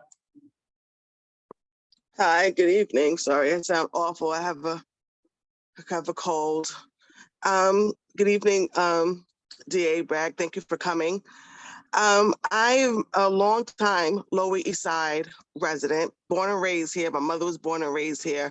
And I've lived long enough to see the ups and downs of the Lower East Side, when it was a lot of crime and when there wasn't, and then now we're back at the curve again. And what I've noticed during my cycle of living is that a lot of times crime is correlated to inflation. When there is not a lot of jobs and people are broke, a lot more people turn to crime. And then also, I've lived through the experience of over-policing our area. I am an actual person that was experienced when I was 13 years old. Police brutality, was beat up on Madison Street by a male officer from the 7th precinct. So I've also experienced and lived through what over-policing does. It is it's a thin line between policing and assisting our community. I would like to hear more about your initiative. And also my question is, will you work with COBs in the area, in the Lower East Side area, with the initiative of, I forgot the name of it. That's why I had the question. I need the name. And what the initiative would be. And I wanted to know if you work with our COBs. There is a organization called Prisons to the Street, run by a young man who was falsely incarcerated for over 17 years. And he talks to youth, and he goes to different organizations. I believe he also worked with the DOE during the pandemic, just getting to at youth use. With this initiative, help those small organizations, as well as work with settlement houses within the Lower East Side to ensure that our streets are safer and people have more resources to help them. Thank you. I hope you feel better soon, and I'm trying to kind of figure out the most efficient way to answer. I mean, on the sort of police accountability issue, I mean, in addition to, you know, being a career prosecutor for 20 years, you know, also was formerly a civil rights lawyer, represented Eric Garner's family in a lawsuit against the city for transparency. We're vigilant on those issues. Just last week, we vacated a couple hundred of convictions for kind of lower level offenses where the officers involved, officers who had substantial involvement, have all been convicted of a number of kind of crimes relating, from kind of lying, deceit, things like that nature. And so therefore we vacated a number of those misdemeanor and violation convictions. So we're always vigilant in thinking about, and I think they relate to safety in a way that, like, if people aren't trusting us and trusting us to sort of be a fair application of the system, you know, I've sat in rooms with witnesses and victims that didn't want to talk because they didn't trust us. So they sort of, all these issues go together. I think the program you're talking about with the COBs, I think you're talking about the Harlem Hub I mentioned. It's something certainly we would be more than happy to work side by side with community groups and leaders to help set something like that up in your area. I mean, there it was led by the Business Improvement District, and really the head of that kind of really create initiative, and we helped kind of bring people together. And we're happy to do that with COBs in your neighborhood as well. Just let Kevin or Lynn John know. Okay. Final two hands I see are Jake and then Susan, I believe. Let's go ahead, Jake. Hi, DA Bragg. Thanks for being here. I have a question kind of a different tune. As I think we all read in the news last week, it looks like a federal receivership for Rikers is out of the question, and at least for now, and 18 New Yorkers have died so far this year. What are you doing concretely to stop sentencing our constituents to go die pretrial at Rikers? Thank you. You know, I'm happy you raised that, because when I talk about the connecting to services, which I do think advances safety and reduces recidivism, that is in my mind as well, sort of where they would be going as an alternative. We had a training earlier this year for all of our ADAs on the conditions at Rikers, so they would understand where they are sending people. We are, to answer your question about sort of concretely, going through, in particular, people who've been at Rikers for long amounts of times, and sort of caucusing those cases, if you will, with defense lawyers, with the court, to try to move those cases. That's sort of on the back end to sort of have them addressed and no longer be there. And then on the front end, standing up our Pathways division, our felony ATI has alternative incarceration increased 200%, and tapping into some of the things I talked about earlier is the alternative to sending the people to Rikers, and we're doing that and investing heavily in that.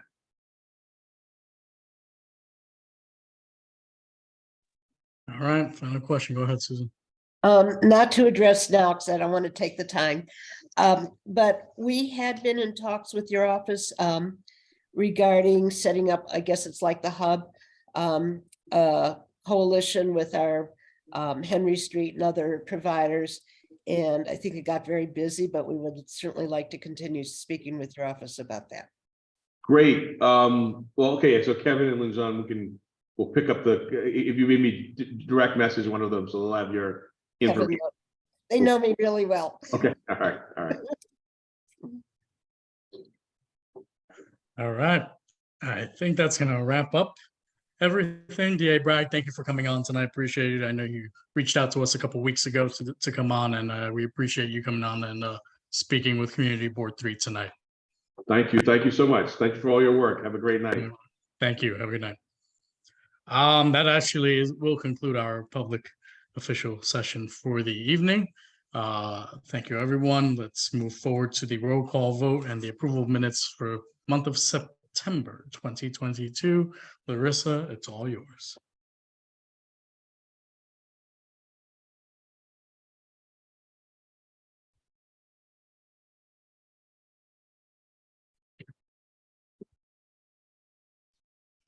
Pardon me for the pause, working with two very large screens, trying to scroll all the way over. Okay, for first vote, David Adams. Yes. Thank you. Yaron Altman. Yes. Sarah Rose Bachu. Lee Berman. Yes. Ana Calderon. Carlin Chan. Yes. David Crane, Yes. Eric Diaz, Yes. Tariq Darrell, Yes. Alistair Kalamakis, Yes. Jamie Felber, Larry Fenn, Yes.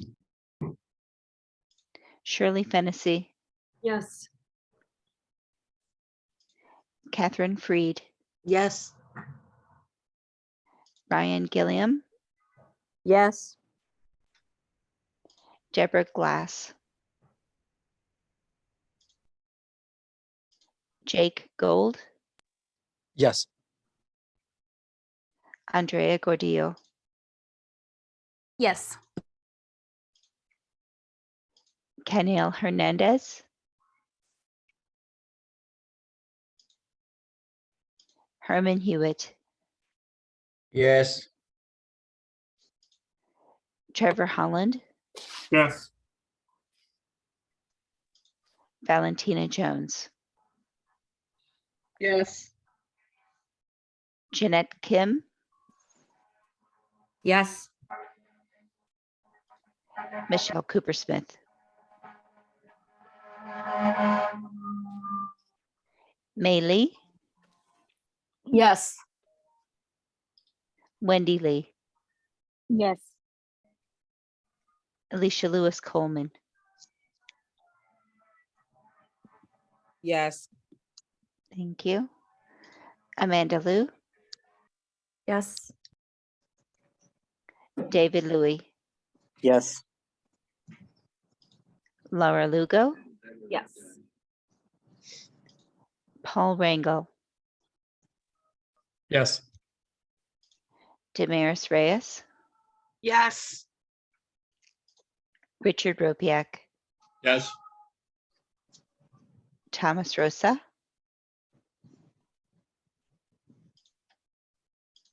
Robin Chattel, Yes. Heidi Schmidt is absent, Arnett Scott, Yes. Larissa Shaneberg, yes. Anisha Stephen, Yes. Sandra Struther, Yes. Daniel Tanow, Yes. Josephine Velez, Yes. Troy Velez, Yes. Rodney Washington, Yes. Joshua Waterman, Yes. Kathleen Webster, Yes. Jackie Wong, and July Yang. Yes. Okay, thank you. That completes roll call. Oh, I'm sorry, Anna Calderon. There was something wrong with my phone. I'm here. Okay, I got you, Anna. Thank you very much. Thank you. Can you get Sarah Bachu as well? I believe she sent a message in the chat. No, I didn't, but I will mark her present. Thank you very much. I corrected those two attendance records. Thank you. All right, so instead of going to my report, we're going to go to the nominating committee. So what we just did right now, the roll call is going to happen a few more times from what I understand. So where is Alicia? Alicia, nominating committee for right is all yours. Okay, everyone, let's get this show on the road. So this is the election of the executive officers of the 2022-2023 election year for the executive officers of Community Board 3. What we're going to do tonight is we're going to have a roll call vote, considering there is all of these offices are not contested. So basically, we're going to run your name and you're going to tell us yes or no for each officer. Because our votes are public record, this should not be any grief, because no one shared that with me if there was any grief about it. and we've done this before, for our secretary's position, that just recently took place. So that all being said, I am going to say your name. You're going to tell me for each officer, which there are 5. Let me remind you again. It's Paul Rangel, it's Eric Diaz, Tariq Doral, Larissa Schreienberg, Kenyelle Hernandez, and Amanda Lau. Okay, so that's how it's going to go. We're going to say your name. We're going to go across, and you'll give me the vote for each one.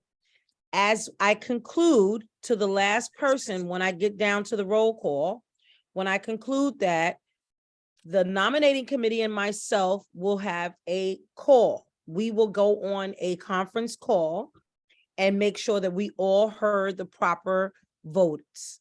And then we will, at closing, before we close the meeting out tonight, give you all the results of how many votes were cast for each member or what have you, etc.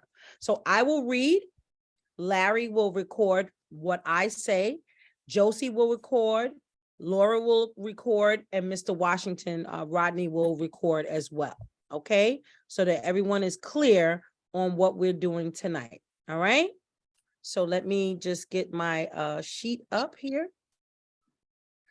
The vote sheet. Okay, here we go. Is Mr. Adams, David Adams? Yes. Okay, so we're going straight across. Are you voting yes for all members that are running? Paul Rangel, Yes. Eric Diaz, Yes. Tariq Doral, Yes. Larissa Schreienberg, Yes. Kenyelle Hernandez, Yes. and Amanda Lau. Yes. Okay, thank you. You're welcome. You're wrong. Excuse me, is someone saying something? Yes. Who has something else to say? Oh, it's me. It's Yaron. Okay. I just said thank you. That's, I think, confusing. Oh, thank you. Thank you, David. Thank you so much. Okay, Yaron, are you voting yes for all officers? Yes. Okay, thank you. That's straight across. Sarah Rose Baccio. Yes to all of them. Thank you. Lee Berman. Yes, except, just kidding. Yes, all across. Thank you. Anna Calderon. Yes, all across. Thank you. Carlin Chen. Abstain to all. Okay, thank you. David Crane. Yes to all. Thank you. Eric Diaz. Yes to all. Thank you. Tariq Darrell. Yes to all. Thank you. Alistar Accommodate. That's okay. Don't worry. Yes, Paul. I always mess up your last name. I'm so sorry. Don't worry. Don't worry. You can just do the first one. Jamie Filber. Jamie, are you there? I'm sorry, what was Economacus's call? Alistar, was a yes to all? Correct. Yes to all. Thank you. Jamie Filber. Was he at first roll call vote? No. Okay, thank you. So we're moving on. Larry Finn. Yes to all. Thank you. Shirley Fennessy. Yes to all. Thank you. Catherine Freed. Yes to all. Thank you. Ryan Gilliam. Yes to all. Thank you. Deborah was not here. Jake Gold. Yes Jake? to all. Yes to Thank- all. Thank you, Jake. Andrea Garadito. Yes to all. Thank you, Andrea. Kenyelle Hernandez. He's absent. Okay, thank you. Herman Hewitt. We can't hear you. I know you're there. I saw you. Herman? Are you having difficulties? Can someone see? Yes to all. Thank you. Thank you so much. Okay. Trevor Holland. Yes to all. Thank you. Valentina Jones. Yes to all. Thank you, Val. Jeanette Kim, Yes to all. Michelle Cooper Smith. I didn't see her. She was absent. She's absent. Okay, thank you. Mei Lee. Yes to all. Thank you. Okay, I'm going to move on to the next page on my sheet. Oh, sorry. Okay. Here we go. Oh, too close. Back up. Sorry, everyone. Technology. Okay, Wendy Lee. Yes to all. Alicia Lewis Coleman, yes to all. Amanda Lau. Yes to all. Thank you. David Louie. Yes to all. Laura Lugo. I abstain from all. Thank you. Paul Rangel. Yes to all. Damaris Reyes. Yes to all. Thank you. Richard Ropiak. Yes to all. Thank you. Thomas Rosa was not present. Robin Chattel. Yes to all. Thank you. Heidi Schmidt. She's absent. Okay, thank you. Arnett Scott. Yes to all. Thank you. Larissa Scheinberg. Yes to all. Thank you. Anisha Stephen. Yes to all. Thank you. Sandra Strother. Yes to all. Thank you. Daniel Tano. Now, sorry. Thank you. Yes to all. Josephine Velez. Josie? Where you I'm at? sorry. Yes to all. Okay, thank you. Troy Velez. Yes. Thank to all, Troy, or Yes. thank you. Rodney Washington. Yes to all. Thank you. Joshua Waterman. Yes to all. Thank you. Kathleen Webster. Sorry, I'm giving you names. Kathleen. Yes to all, and thank you to all. Thank you. Jackie Wong. Absent. Jackie was absent. Thank you. July Yang. Yes to all.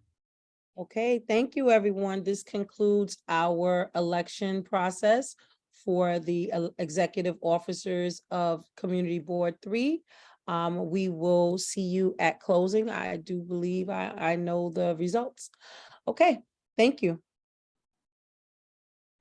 Thank you, Alicia. All right, I will go right into my report.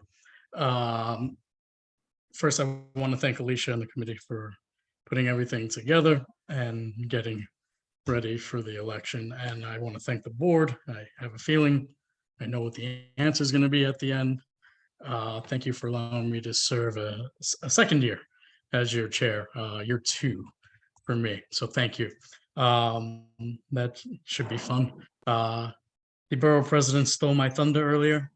I was going to talk about the executive order extension. We did find out late Monday that the executive order was extended. So we will be in the wonderful world of Zoom again next month for all of our committee and full board meetings. Hopefully these exec orders get extended pretty much right at the deadline every 30 days. I don't see an end in sight. So we'll see what happens. All right.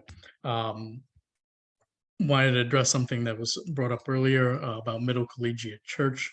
I believe they had a public hearing earlier this morning with the Landmarks Preservation Commission. We will most likely ask Middle Collegiate Church to come back in January with updates as to what is going on. I understand there was not a vote taken on their certificate of appropriateness, so we'll most likely have them come back in January or come to us in January with an update as to what is going on at the committee level. I'm going to let the district manager talk about this a little bit more. There's been a lot of talk about Tompkins Square. There was some mention of it in the public session. I know Susan's been involved with that for quite some time over the past several weeks in interagency meetings and whatnot. I know she'll address it a little bit more in her report. Cannabis, the Assembly Member Epstein did talk about it a little bit.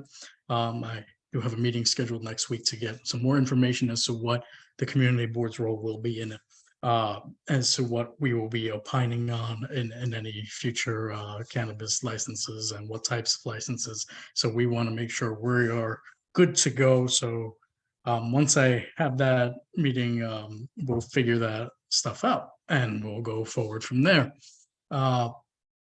Just wanted to talk a little bit about the public official session, our elected officials. It's 8:30 already.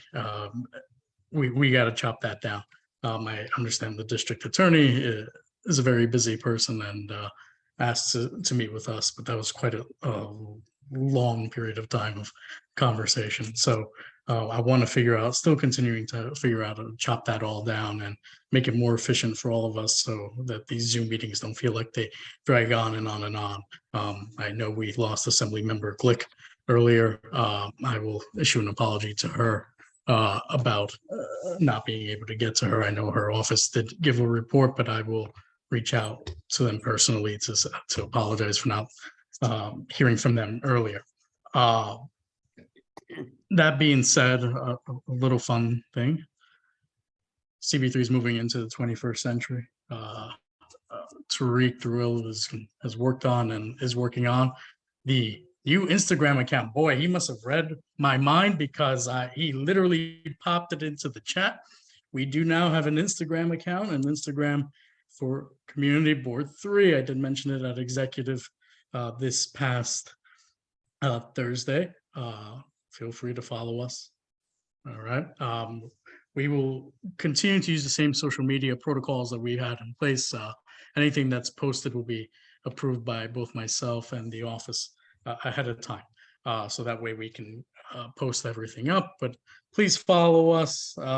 It's not meant as a place for extra conversation and violating open meeting laws or anything like that, but hopefully to reach out to a more broader audience that uses Instagram. Don't worry, I do intend on creating a TikTok. I do not plan on doing that account.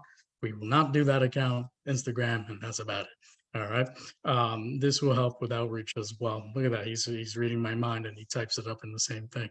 I think it will help with outreach with a lot of different people within Community Board 3. So I'm looking forward to seeing how this goes forward. We will recreate the Facebook account at some point. It is down right now. The Twitter account is still in play. If Twitter doesn't blow up in flames by the end of next week, that is still we do still have that account. I don't plan on paying an $8 fee for a check mark. So we do have at least the Instagram account. Once again, thanks to the nominating committee and to Alicia for putting everything together. And I want to welcome Amanda Liu now to the executive committee as the treasurer. I want to thank Herman Hewitt for his service. Appreciate his service. Everybody else is still the same. First vice chair, second vice chair, both secretaries. Thank you all. Look forward to serving with all of you again. Robin, I will take your question. Go right ahead. Hey, is there just a question about Brad, the DA coming? I of course I understand why he wants to come to the board meetings, but maybe we could suggest as a community that he actually does a community, has a community meeting. We can definitely take that back to town hall, because I think we could spend 2 hours talking to him. And I'm sure of that. I think definitely we can reach out. So their community affairs team is excellent, and getting a chance to work with them and talk to them. Kevin and his team, they do great work. So we could definitely offer that suggestion. And if anything, maybe even sponsor a town hall at some point. Yeah, like Manny Cantor Center would be a good host. Awesome. Thank you. You're welcome. All right. I don't have anything else in my report for tonight. I'm going to move over to the district manager and her report. I know she's a bit under the weather, so go right ahead. Yeah, I'll try and talk. Thank you. First of all, with the Instagram and Twitter, the links are on our homepage of our website. So you can find them there. as far as the DA, the reason he came today was because he is going all over the community to try and promote the gun buyback program. That was the reason for it. It's not going to be a monthly thing. The office will be closed this Friday. I will be out tomorrow, but the office will be open, and December agendas will go out tomorrow. To give more information about the parks, since they've been of concern to a lot of people in the community. So we have two parks that have been issues of concern. The most serious ones are Sarah Delano Roosevelt. There was a mention about the K2 problems. It is a major dealing area, and it's actually known as the dealing area for K2 in New York City. It's a destination area. There are also weapons there, homeless outreach workers now outreach only in pairs for safety. This has never happened before. SDR was in bad condition in past years and improved through constant attention. One of the tools used was operation meetings hosted by parks with the participation of elected officials, community boards, and stakeholders such as BRC, Senior Center, and SDR Park Coalition. This allowed for problems to be immediately identified and addressed, and the new Parks Borough Commissioner has committed to resuming these meetings. In the meantime, the 5th Precinct has also created a pilot plan to close specific areas of the park at night, have extra patrols, and additional light and pruning of trees for visibility.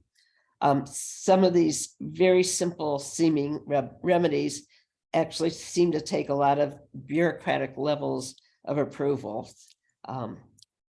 Don't quite understand why, but at least there's been work on them.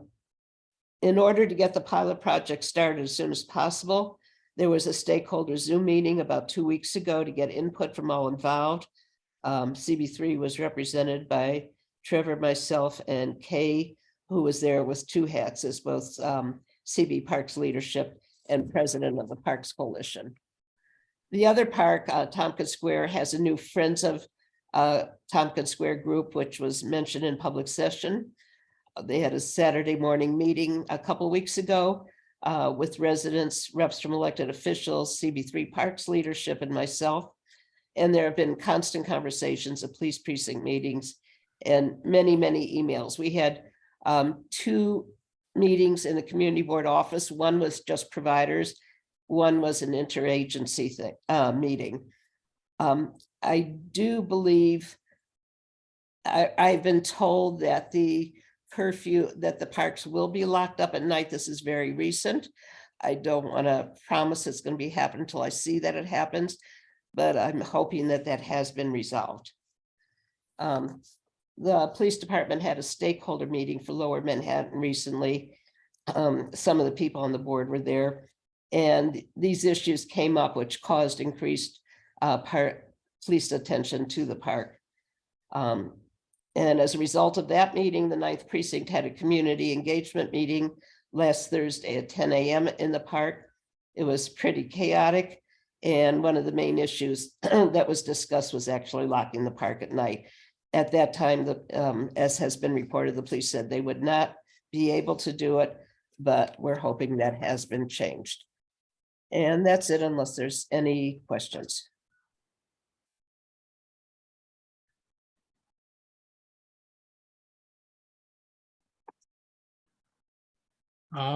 Susan, I don't think you have any questions. I don't see any hands up.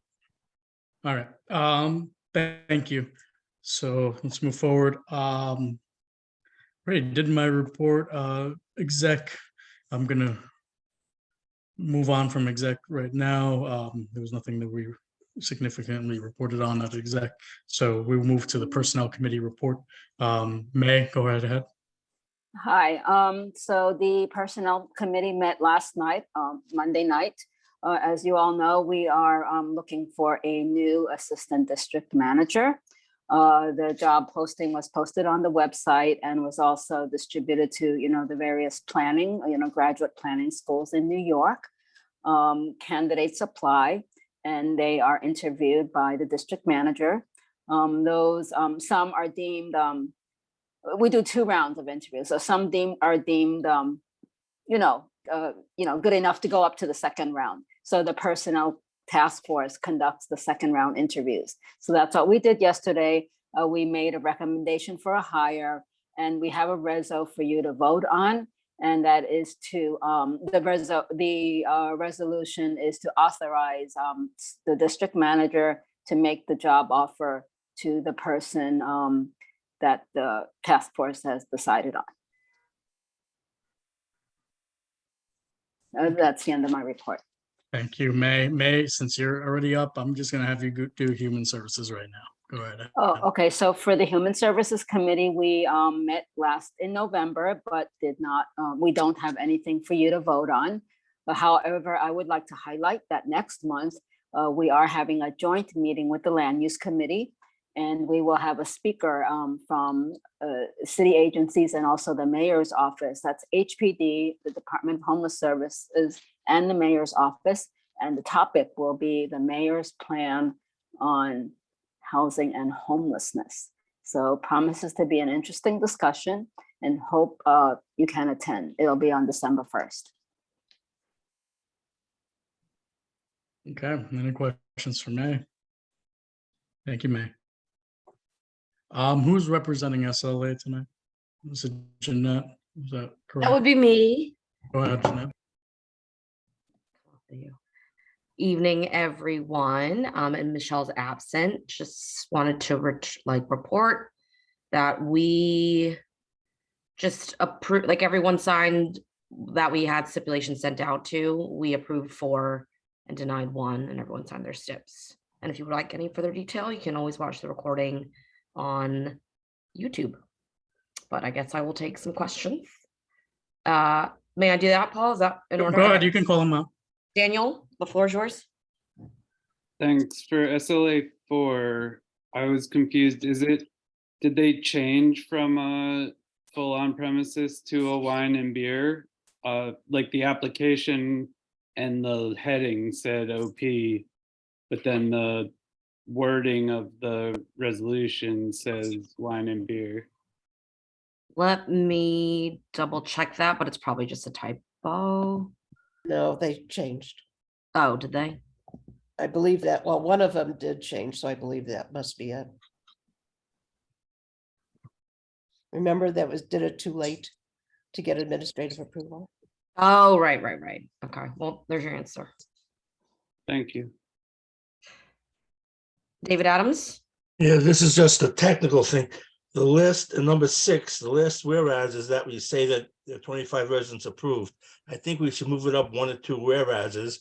Then you have the ones with the negatives as you're about to reject this. It just looks a little funny. Although your suggestion is appreciated, I think if we're gonna move around like the whereas clauses, I don't know if that's a valuable use for our time. I duly noted, and we'll try to write them differently in the future, but it holds the same meaning ultimately. What's included in the resolutions is still the same information, so we'll consider that noted. Okay, David Crane? Yeah, so it's following up on Daniel said, so it's correct in the body of the resolution. It says beer wine for that number 4. It does, Daniel. Okay, that's cool.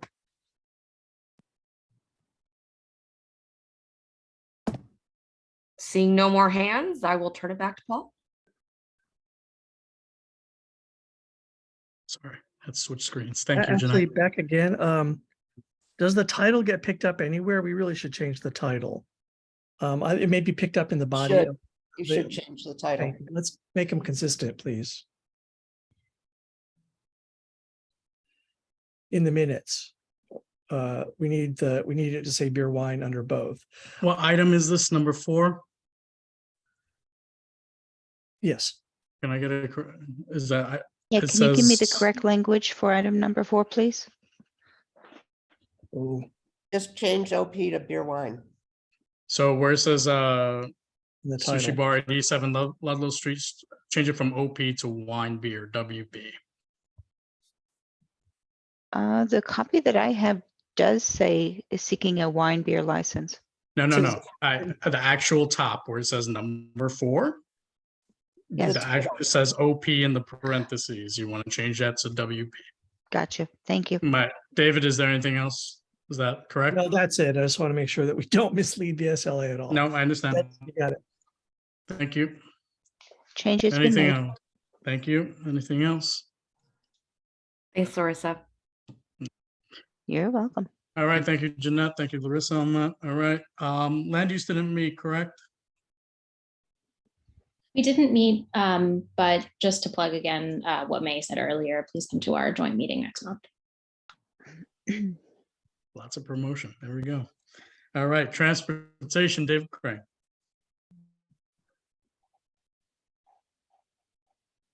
Yes.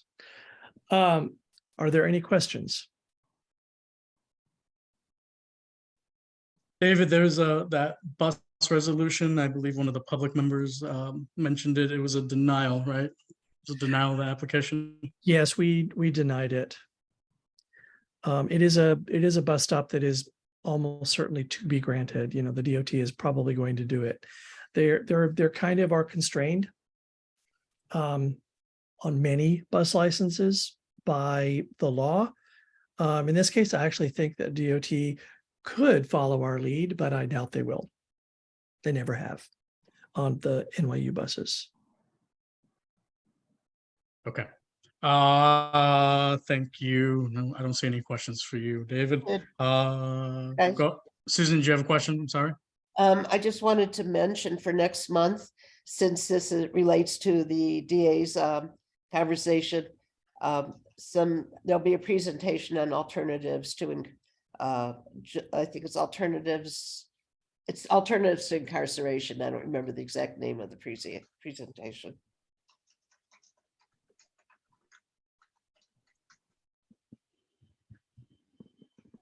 Okay, thank you.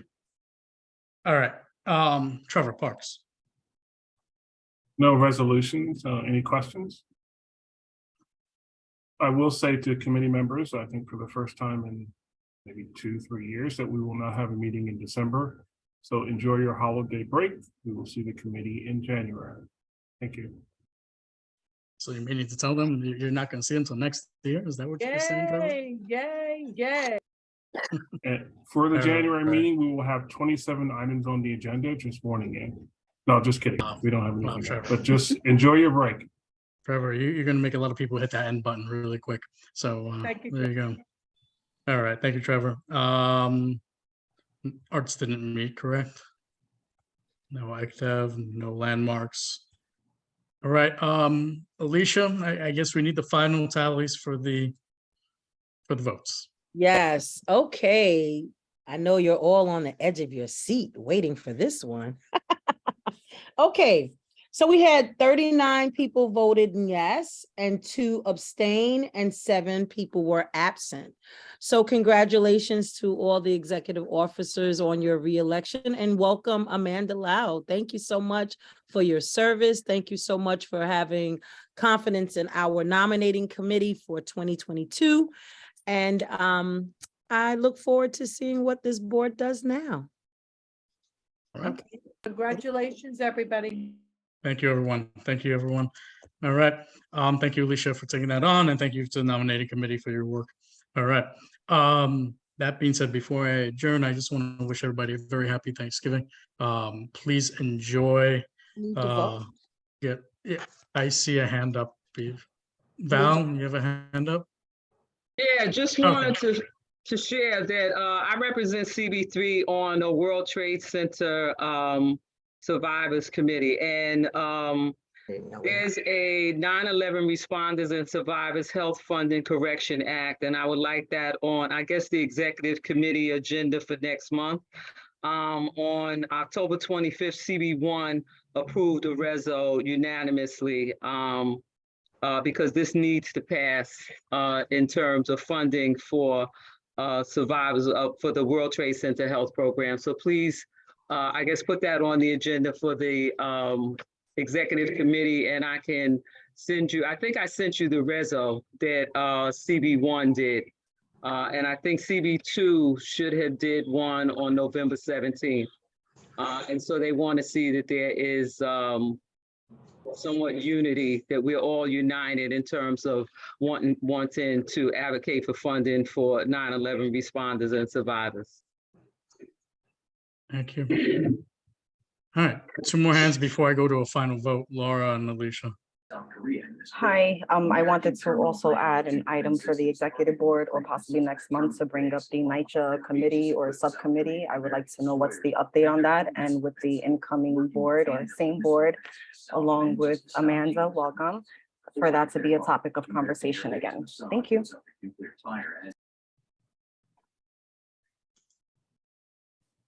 Hi, I'm sorry. Thank you. I just wanted to tell Val, thank you so much for staying up to date on the World Trade Center. I have just been officially put in the pool as a survivor of 9/11. So thank you, Val, for keeping us up to date on all of this stuff. Thank you.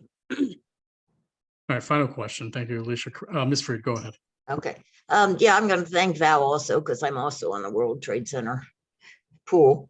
And I was wondering, because we've had so many questions tonight, would it be good to put on the possibility of having a resolution from the board asking that Tompkins Square Park be locked after midnight? Is that a possibility? I mean, tonight. I think we're already past that. I'm David. not sure, so. I'm pretty sure that within days that's going to be cleared up. If it's not, we could be stuck on the agenda to escalate to the board, but it really does look like it's going to be cleared up in the next day or two. Okay. Otherwise, next month we'll escalate in that way. Okay, thank you, David. Thank you, Ms. Freed. So what we're gonna do is go to a final closing vote. I was so eager to adjourn that I forgot to vote. So everybody, final vote. Go ahead, Larissa, sorry. No worries. Okay, final vote. Let me get over there. Bear with me 1 second. I've got to hide a few columns.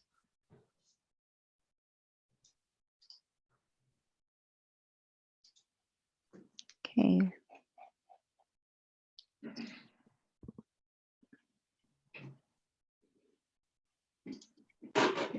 Okay, final vote. David Adams, Yes. Yaron Altman, Yes, President not voting on Transportation 3. I work for DOT.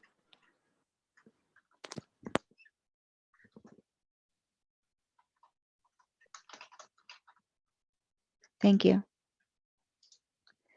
Sarah Rose Bachu, Yes. sorry. Yes. Lee Berman, First, congratulations to the election of the executive board members. My vote is yes, except no on transportation item number 3. Thank you. I'm sorry, we could barely hear you. No on transportation? Correct. No, which number? The only one, I think it's number 3, the only item on transportation. Okay. Thank you. Anna Calderon, Yes, for all. Carlin Chan, Yes. David Crane, Yes. Eric Diaz, Yes, and thank you, Community Board 3. Tariq Darrell, Yes. Alistair Economacus, Yes. Jamie Felber is absent. Larry Finn, Yes. Shirley Fennessy, Yes. Catherine Freed, Yes to all. Congrats to the board and have a happy Thanksgiving to all. thank you. Ryan Gilliam, Yes. Deborah Glass is absent. Jake Gold, Yes, all the way down. Andrea Gordillo, Yes. Kenny L. Hernandez is absent. Herman Hewitt, Yes to all. thank you. Trevor Holland, Yes. Valentina Jones, Yes.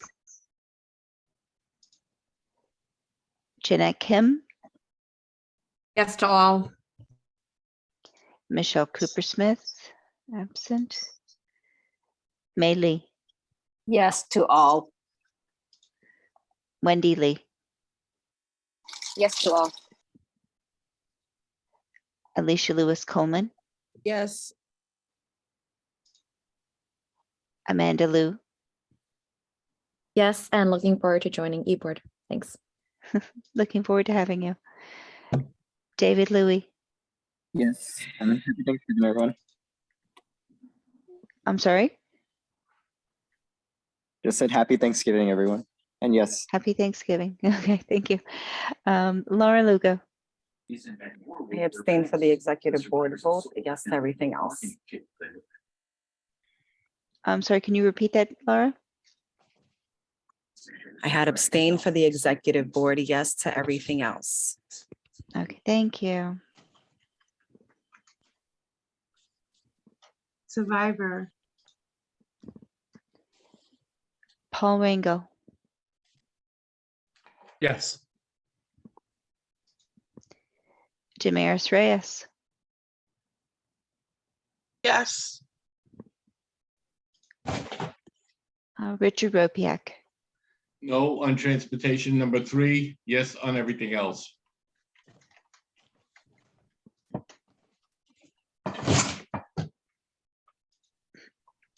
Thomas Rosas absent. Robin Chattel, Yes.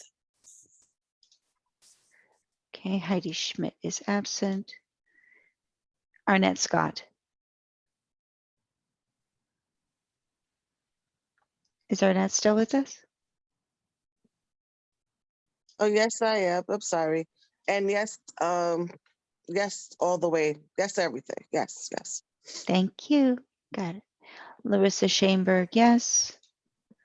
Anisha Stephen, Yes. Sandra Struther. Yes, and happy Thanksgiving to everybody. And Happy Thanksgiving. Okay, Daniel Tainow, Yes. Josephine Velez, Yes, and happy Thanksgiving, everyone. Troy Velez, Yes. Rodney Washington, Yes. Joshua Waterman, Yes. Kathleen Webster, Yes. Jackie Wong absent, and July Yang. Yes on everything. Thank you. That concludes roll call. All right. Thank you, Larissa. All right, everyone. Have a happy Thanksgiving. Thank you to everyone. We are adjourned. Have a good one. Happy Thanksgiving, everyone. Happy Thanksgiving. Thank you, Elisa. It was good working with you, Alicia.